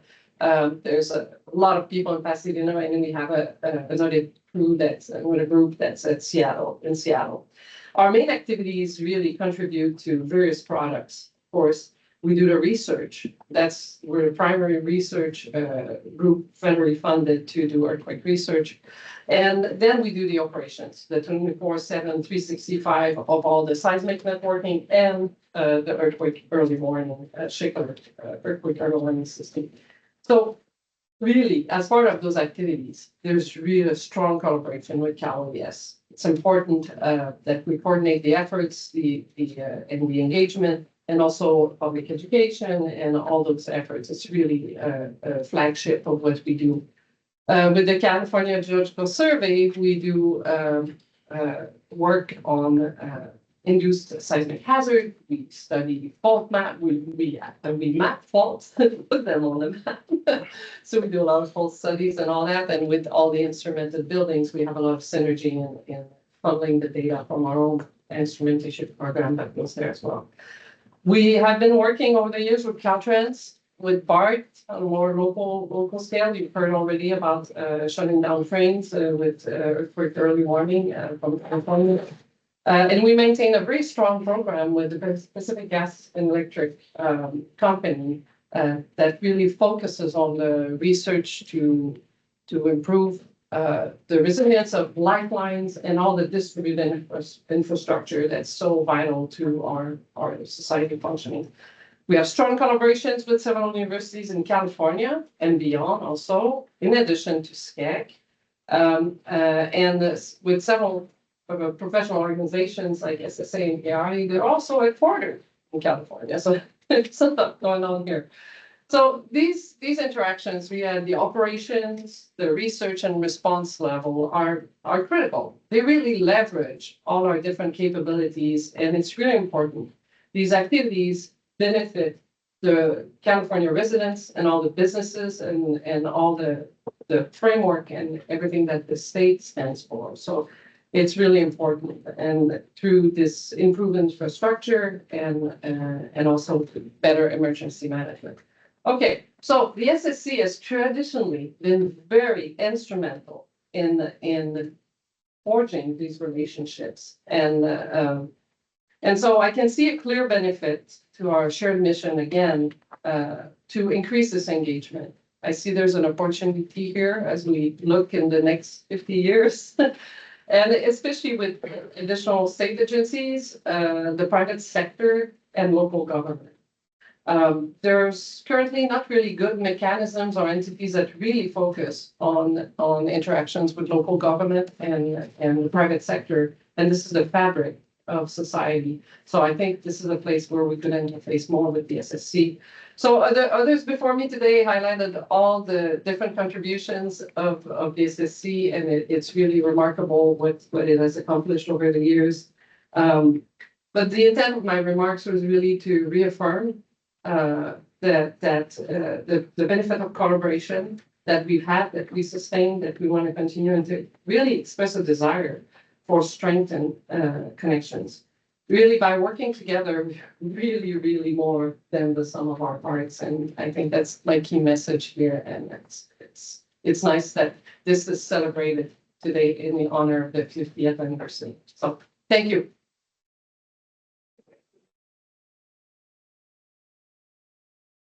Thank you so much. We appreciate that message. Professor David Oglesby, chair of the University of California Disaster Risk.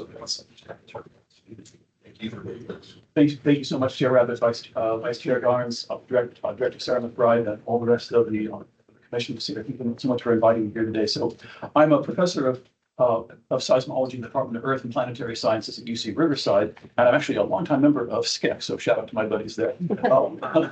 But I'm here in my role as the chair of the executive committee of the UC Disaster Resilience Network, or UCDRN. And my research specialty is the physics of earthquakes. So I always like to say my expertise ends when the ground starts to shake. But as everybody here in this room knows very, very well, the shaking of the ground is only the beginning of the disaster. And so just as I was sort of a thought experiment here, imagine you have a magnitude 7 or so earthquake, 7.2, directly under Los Angeles. During a Santa Ana as severe as the one we had last year in January, it downs power lines in the hills, which cause fires, which sweep down into the flatlands. But because the water infrastructure has been severed and the communication infrastructure has been broken and electricity is down, it is much more challenging to fight these fires than it ever would have been. And just to throw this out there, imagine that this happens during the next COVID epidemic, and we do not have the ability to concentrate the people who are rendered homeless in big shelters, because these are going to be breeding grounds for the pandemic. So you can see, as Sarah mentioned in her opening remarks, we are faced with by a world of compound disasters and polycrises. And so the ways of dealing with these individual problems one at a time as a scientific subject, as a governmental project, those aren't going to work to counter these types of problems. So an interconnected network of problems requires an interactive network of people addressing them. And so this is really what the University of California's UC Disaster Resilience Network, UCDRN, is all about. We're trying to leverage the resources of all 10 campuses in the University of California to bring them to bear on the scientific, the societal problems that arise in this complex area here. And the UC is, of course, one of the biggest university systems in the country. And we just crossed, I think, 300,000 students, almost 25,000 faculty members.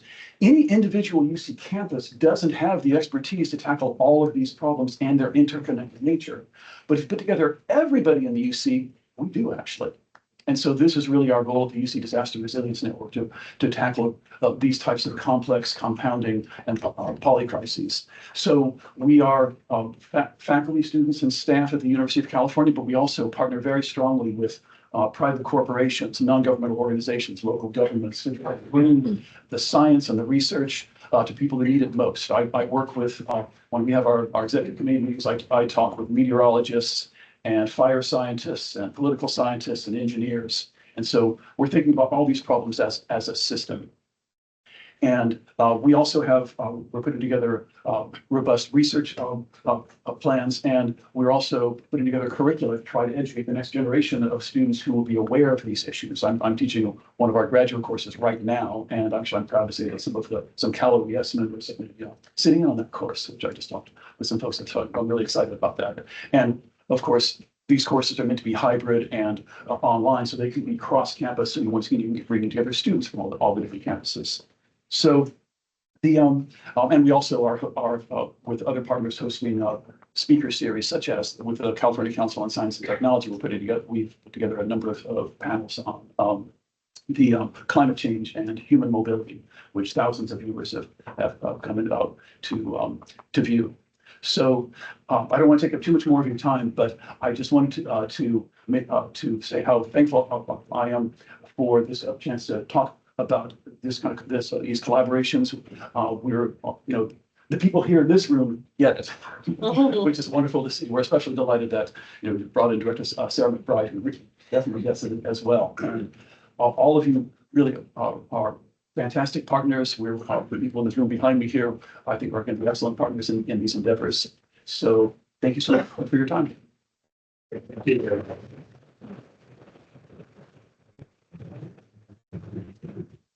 Thank you for the work. I appreciate that very much. I believe that we have Chris Tokas, the Deputy Director of the California Department of Healthcare Access and Information.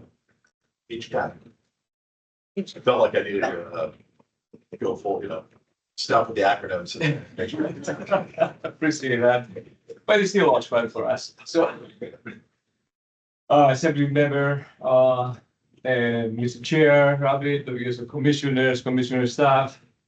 And then I'll turn around, I'll say colleagues, friends. So again, today's a day of celebration. First of all, I want to thank you.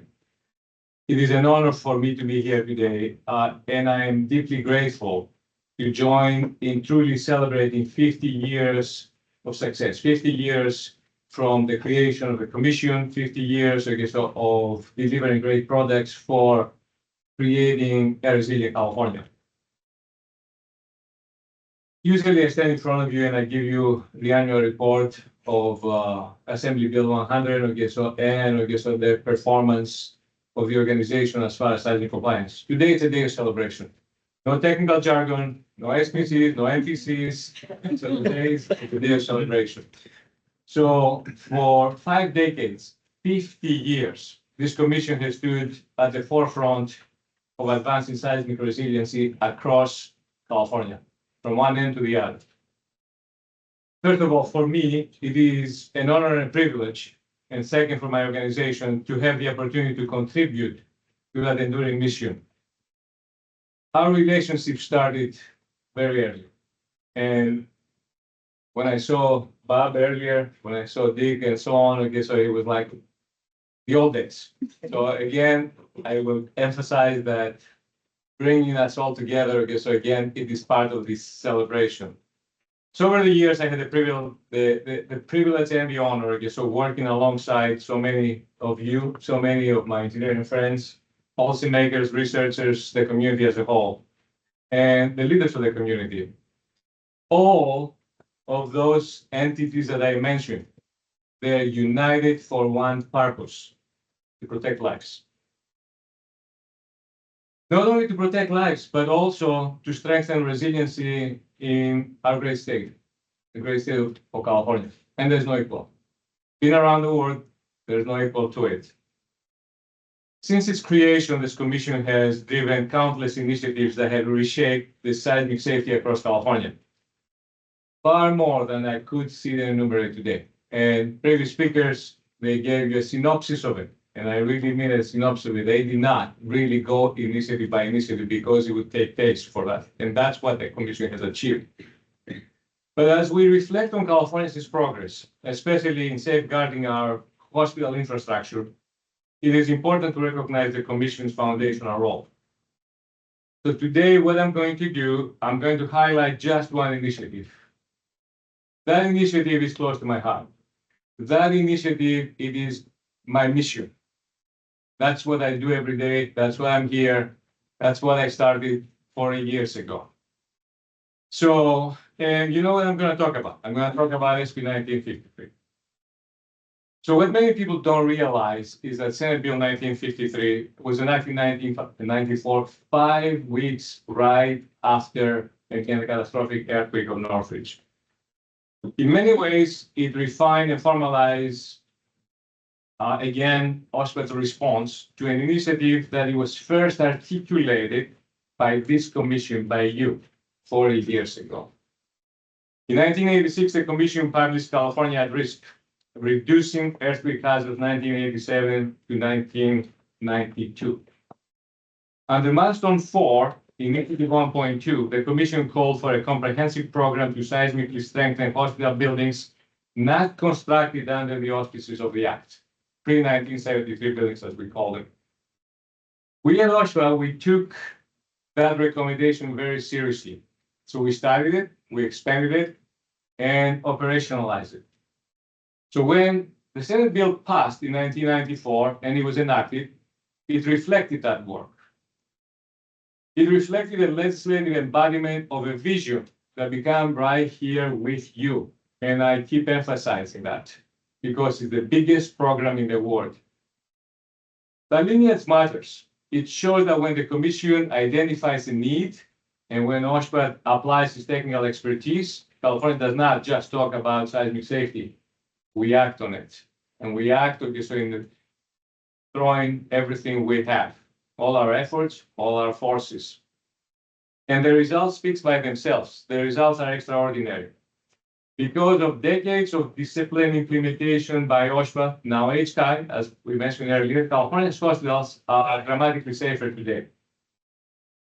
Hundreds of hospital buildings have been seismically evaluated, retrofitted, or rebuilt.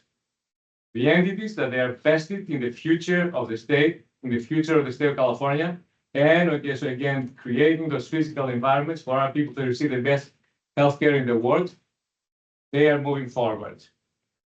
So today I can tell you that the vast majority of acute care facilities are now on track in order to meet the 2030 seismic safety standards. This is one of the most significant seismic risk reduction achievements in the nation, if not in the world, because there's not equal to it. And it began with a catalytic action by this commission. Earlier, Tara mentioned 50 years usable life of a building. If you take a look at the average age of a pre-1973 coastal building, is 80 to 90 years old. So, and that's why seismic safety is important, and that's why we have to focus in our existing buildings. As we look forward, I believe that we're entering another pivotal moment. Science and technology continue to forge ahead, and we had very powerful testimony on that issue today. And the expectations of the public for safety, for transparency, for accountability are advancing along with it. Our responsibility is not simply to keep pace, but our responsibility is to lead. So I was pondering, in this case, where do we go next? And I see several opportunities for California's next chapter in seismic safety.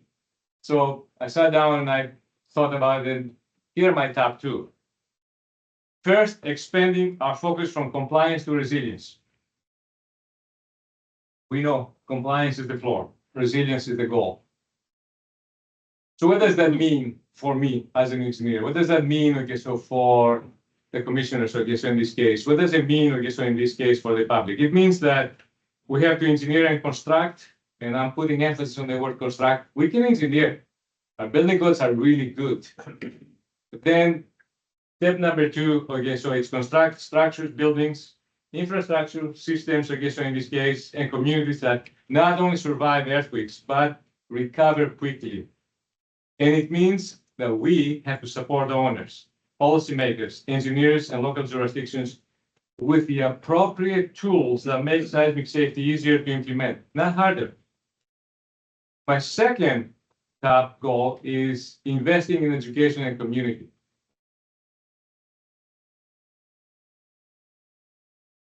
The last large earthquake that we had belongs in the past. The community forgets very quickly. And it's a good thing. But unfortunately, again, okay, so there is a notion it's not going to happen. Technical excellence is essential, but it's not enough. So our job is to empower the people who make decisions.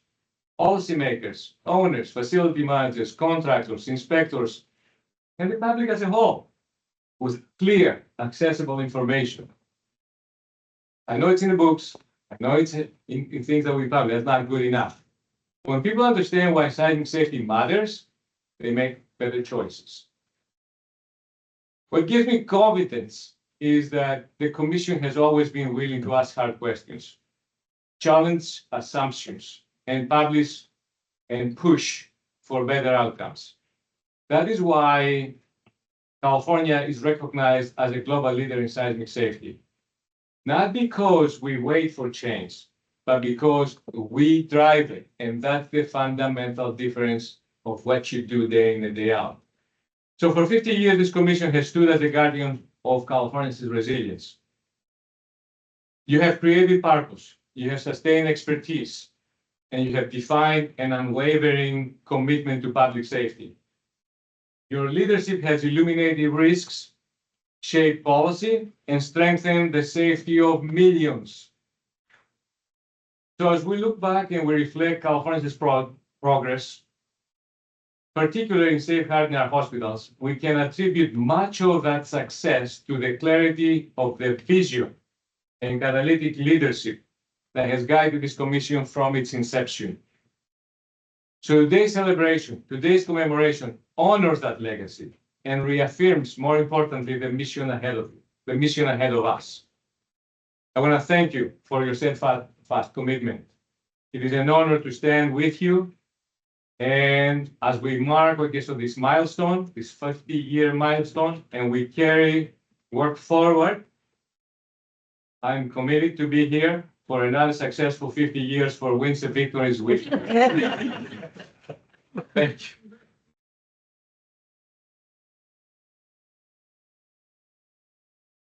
For all your work. James Foster, the Deputy Division Chief, Division of Engineering Services at Caltrans is here with us. Thank you. Where are you going? You're gonna be here reasons.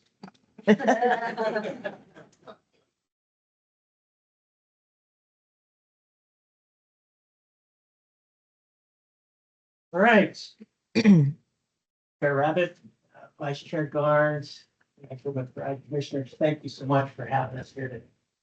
Caltrans is very thankful to be here and to this group to be with us.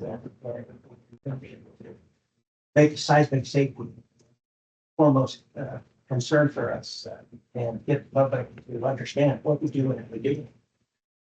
Today with me is Dr. Ian Buckle. I know he wasn't on the agenda, but Dr. Ian Buckle is the chairman of the Seismic Advisory Board that Caltrans has. And we work in conjunction with them for all things seismic for our bridges. And so he had a few messages to share also with me. So as mentioned, Jim Foster from Caltrans Division of Engineering Services, the Office of Earthquake Engineering and Research is within my subdivision. And today I have two primary messages to convey.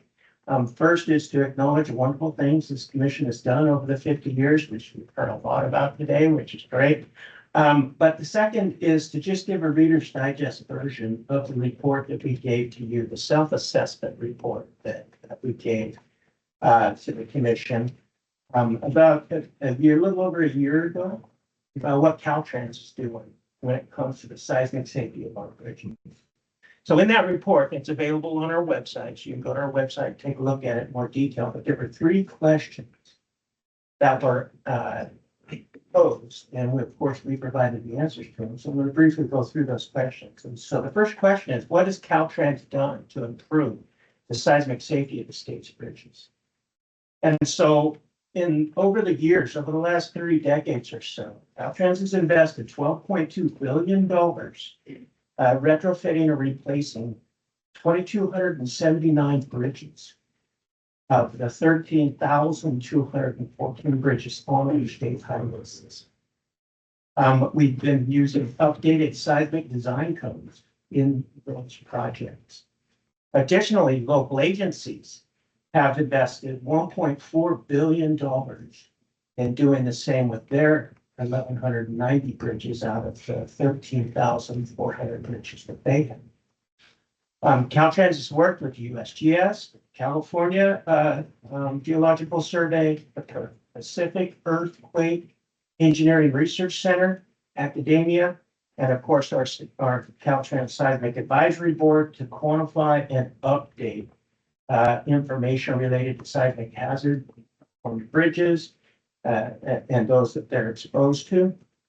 We've also developed seismic design criteria that we've adopted.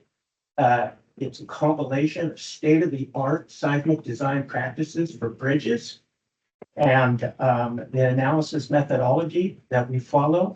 And these are continuously refined and updated based on research and seismic retrofit programs, what we've learned from earthquakes, and with the input of experts also. So question number 2 is, what's the expected performance of our bridges? And this is a real critical message that we want to make sure that we get out into the public. The expected performance depends on the type of bridge and the service that it provides. So after a large earthquake, an important or a recovery bridge is expected to perform well, but may close for a short period of time for inspection, and then quickly brought into service. Ordinary bridges constructed with post-1990 seismic design criteria, we expect to have a minimal potential of collapse. The damage may be incurred.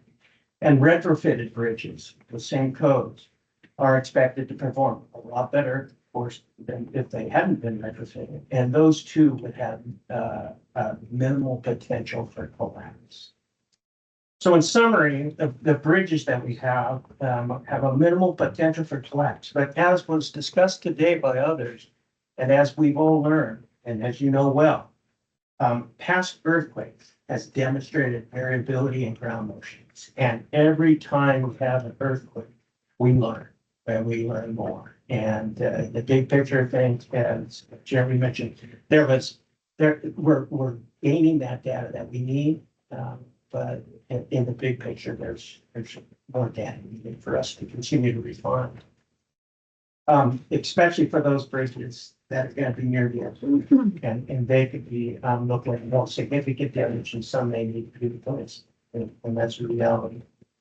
So, what is Caltrans doing to further reduce the seismic risk to the state bridges? We're going through and we continuously do risk assessments. We've already done the third iteration of the risk assessment of bridges on the state highway system, and we're currently going through a screening process again of bridges on the local highway network, so that we can help identify local bridges that can be retrofitted and address their vulnerabilities. We're also including the seismic retrofit projects in the state highway operation protection program for funding and construction. You know, there was as was mentioned earlier, right after events, we got all this focus and money gets spent on seismic retrofit programs, and then the program gets completed. And then we still need to do the work, but we got to figure out how to do it with our standard operating process. We've already completed that seismic retrofit program. Get it into the shop is what we're doing now, is getting it integrated in a standard way. And then the last bullet in that question number 3 is we are continuing our focus on research and development and innovation and implementation of new seismic standards to be at the forefront of bridge seismic design practice. So that's what we're doing. So I've got a closing statement that focuses on my first message, which is the congratulations to the commission. But before I go into that, I'd like to give Ian Bobo a chance to address the board, and then I'll close.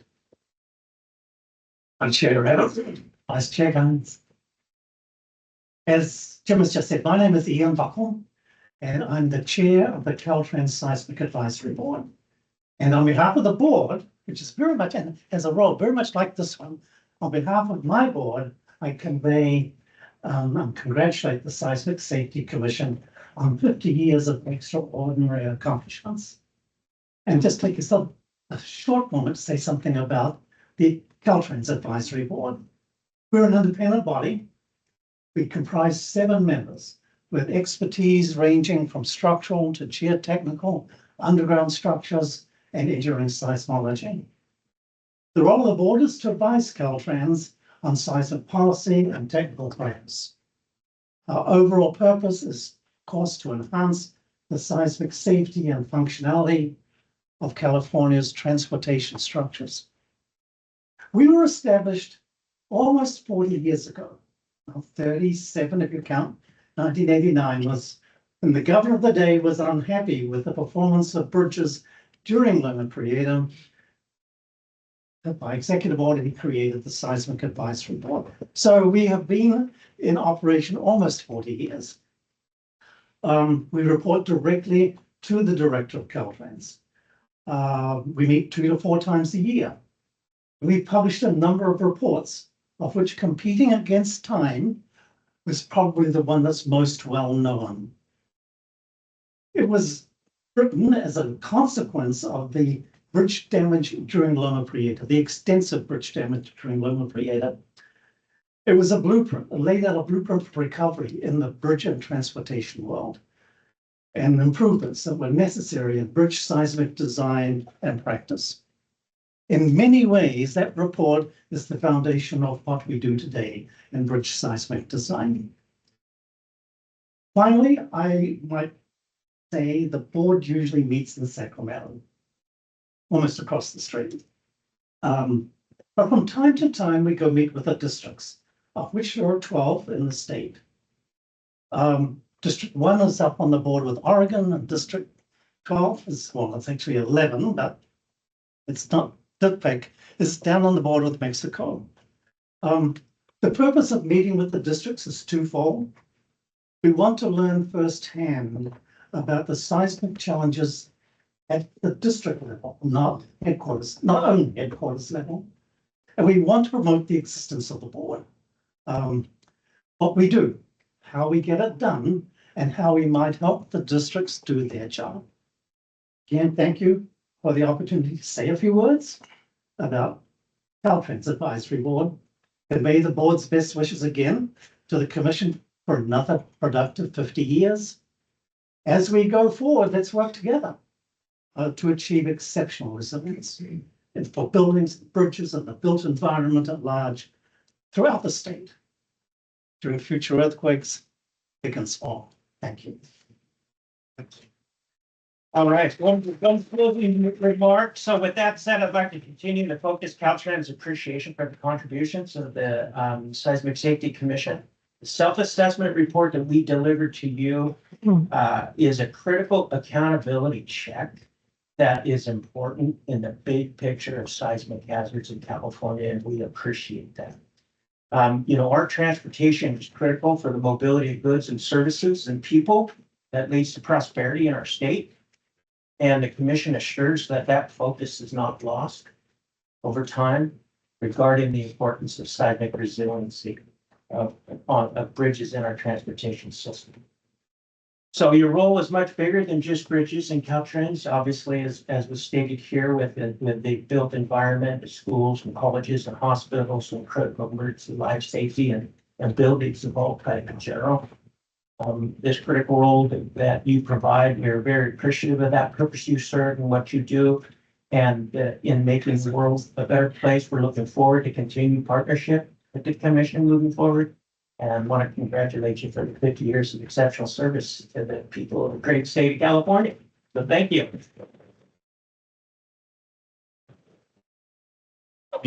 Wonderful. Thank you both very much. Thank you both for being here. Appreciate the collaboration. Next up, we have Heidi Tremaine, the Executive Director of the Earthquake Engineering Research Institute. Welcome. Thank you very much. So I am the Executive Director of the Earthquake Engineering Research Institute. We are a nonprofit membership organization of experts and individuals who are dedicated to reducing earthquake risk and increasing earthquake resilience around the world. We were established in 1948 and have a long track record of advocacy. And I think a very interesting tie to the Seismic Safety Commission is that many of our early founders and leaders are actually the same founders and leaders of the Seismic Safety Commission.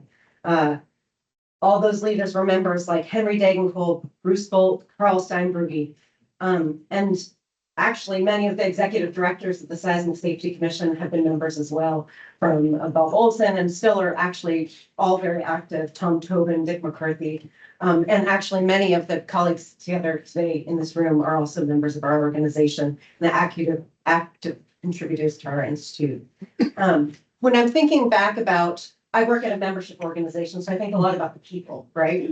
And so when I think back to those early founders of the ERI and who they were influenced by their impact at major earthquakes. They went there, they took pictures, they observed them. Alaska, San Fernando, Loma Prieta, Northridge, as were discussed, which led to a true urgency and focus in their approach for the commission and for institutes like mine.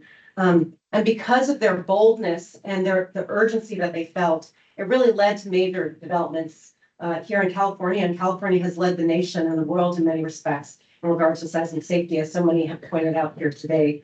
From research advancements at the universities that have led that here in California, with studies of the Allevue Hospital building and the Sac Steel project that were formed, to name a couple.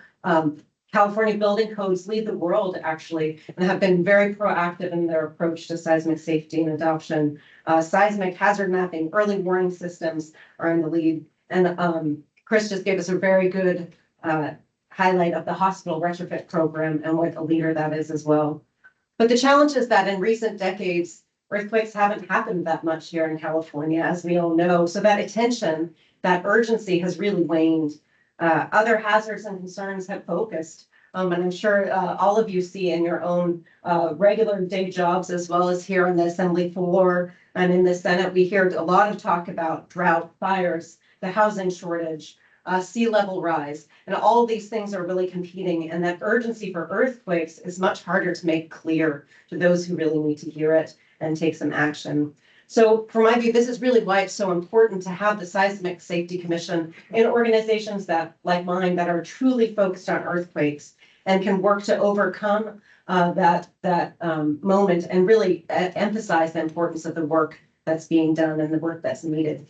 So with that, I want to feature about 4 areas where I think as you guys celebrate this milestone of 50 years, the work to the future could really address and continue to make forward movement.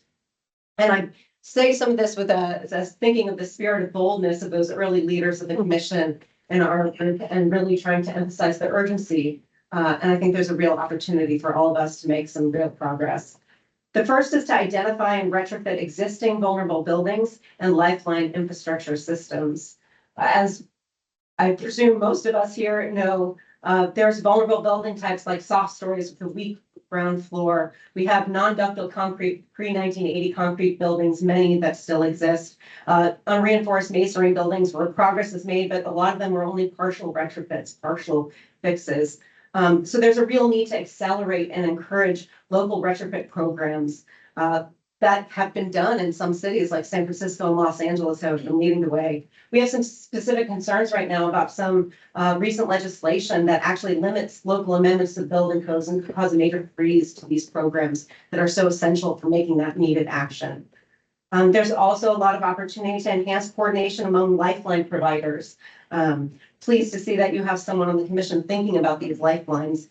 And there's a lot that we have learned about the importance of these interdependencies and how we need to enhance the resiliency of these lifeline systems. And I would say there's a lot of guidance and examples in the haywire scenario for the Bay Area that was produced recently, and a lot can be shared. We also need to think about the vulnerable, not only the building structural types, which, you know, I've worked with engineers, so we always think about what building type is it? Is it concrete, steel? But for the rest of us, we think more about the occupancy of that building, who's in it, what it's being used for. And there's a lot of vulnerable building occupancies from schools to multifamily that still need a lot of focus. And ERI has some specific recommendations for smaller scale actions that are needed to relook at schools in particular, and we're happy to share those after this.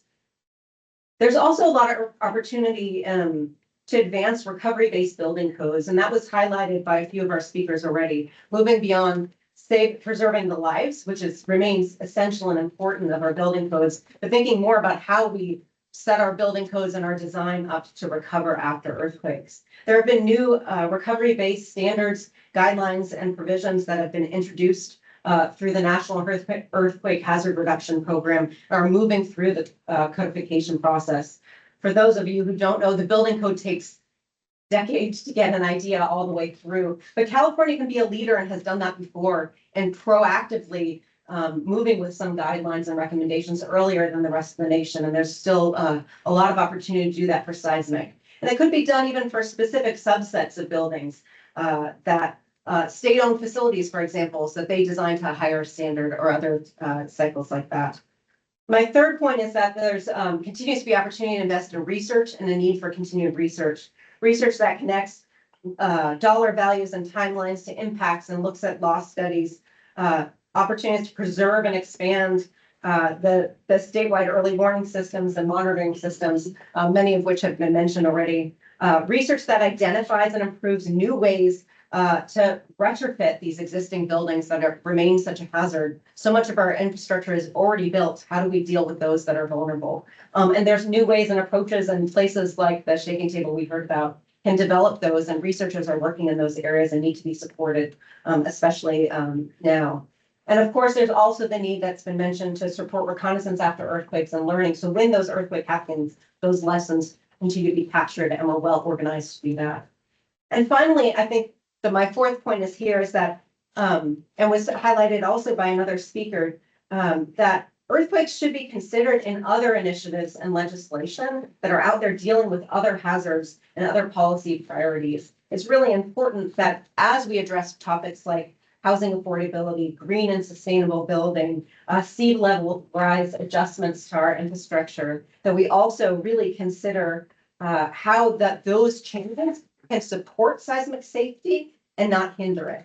And so that there's a real opportunity, even if there's not a lot that can move on earthquakes alone, that we could leverage the opportunities and the Seismic Safety Commission to make recommendations along those lines, that existing programs that are moving in other priority areas like fire really incorporate these seismic standards and seismic ideas as they go forward, so that we're advancing on multiple fronts at the same time. So with that, all of our members, the many people behind me who are members, we're happy to share more ideas. We have a few documents in writing. If you'd like to see them, we're happy to follow up with that. And I do want to say on behalf of all the members, of course, we congratulate you on this very important milestone, but more importantly, our members and our organization is happy to help you as you achieve your mission, very much aligned with ours, to increase earthquake resilience in communities. So thank you so much.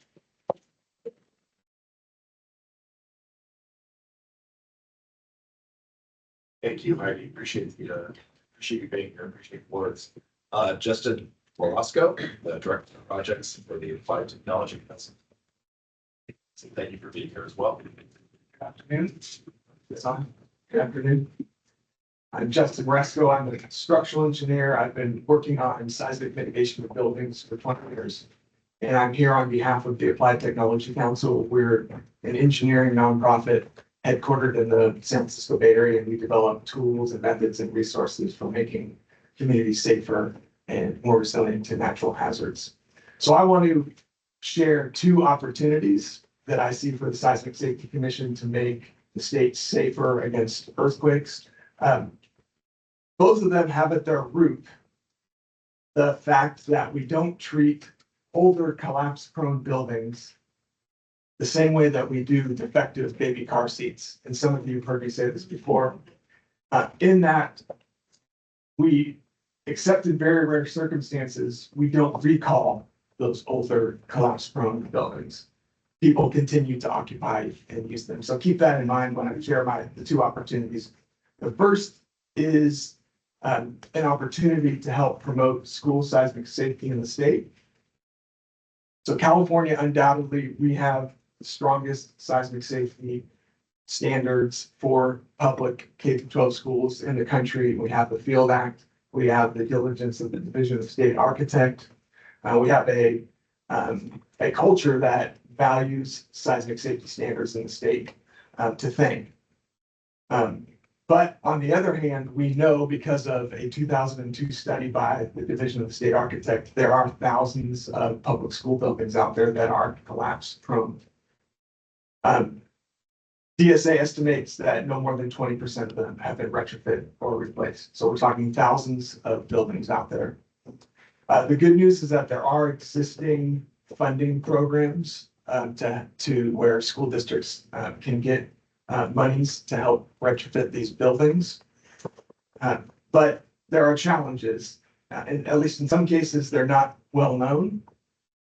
Of course, there's limited funding, and there are technical and administrative challenges to work through these programs, particularly for the smaller school districts that just don't have the resources that larger districts have.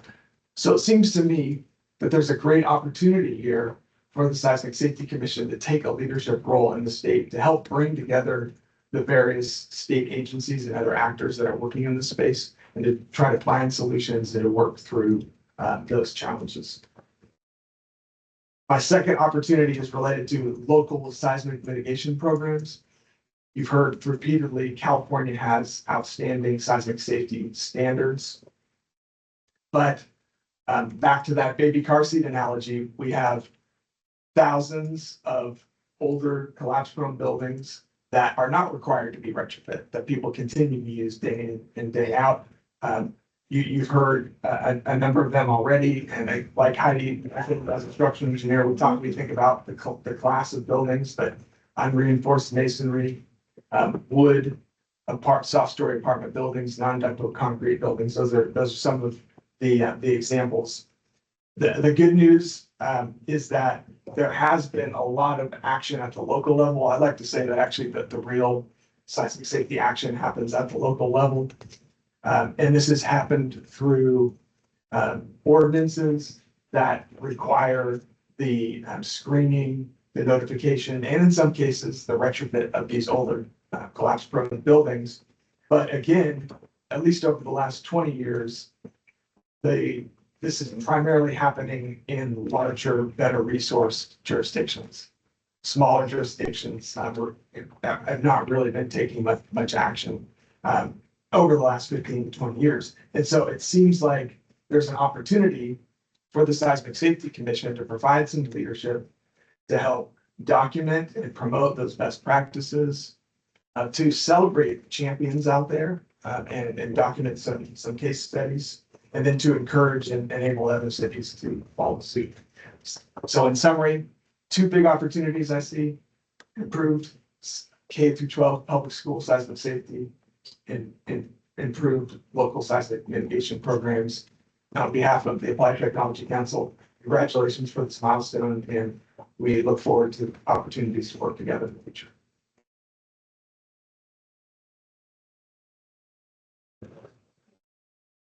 Best appreciate you being here, appreciate your words. Sarah Atkinson. Sarah is the Hazard and Resilient Senior Policy Manager at the San Francisco Bay Area Planning and Urban Research Association, or SPUR. So thank you for being here. Apologies, I'm gonna read from my phone. Another great use of smartphones is being able to edit on the go. Good afternoon, commissioners, staff, and thank you to the many experts that have spoken before me. My name is Sarah Atkinson. I'm the Hazard Resilience Senior Policy Manager at SPUR. We are a nonprofit public policy organization in the Bay Area, but we work across the state on many issues. SPUR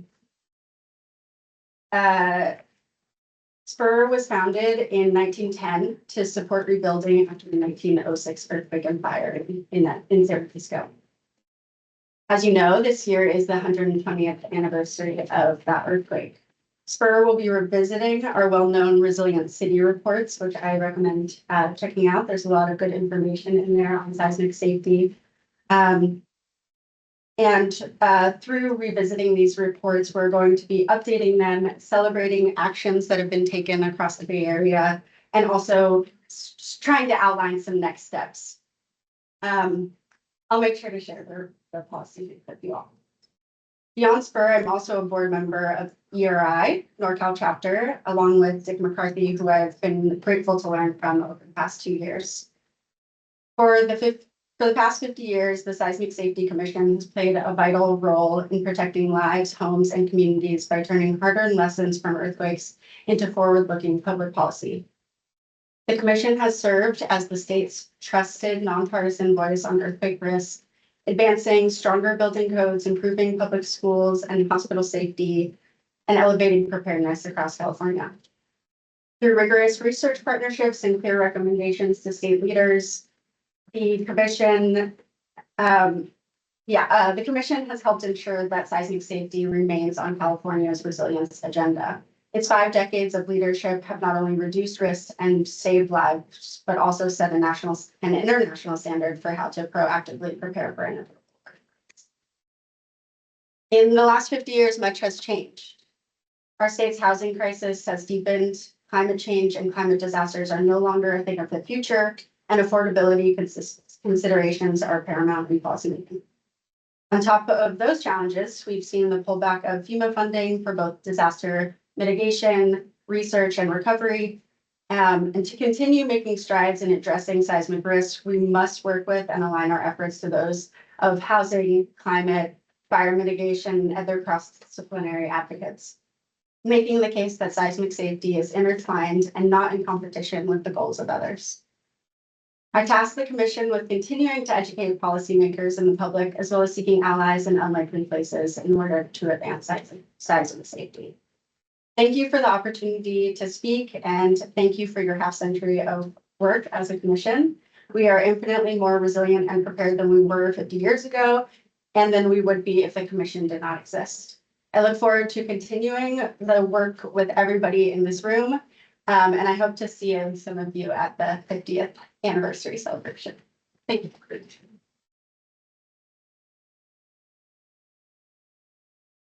Thank you, Sarah. Professor Lori Peak, the Director of Natural Hazards Center.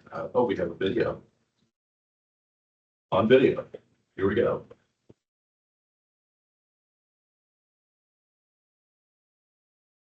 To share this message in celebration and support of the California Seismic Safety Commission.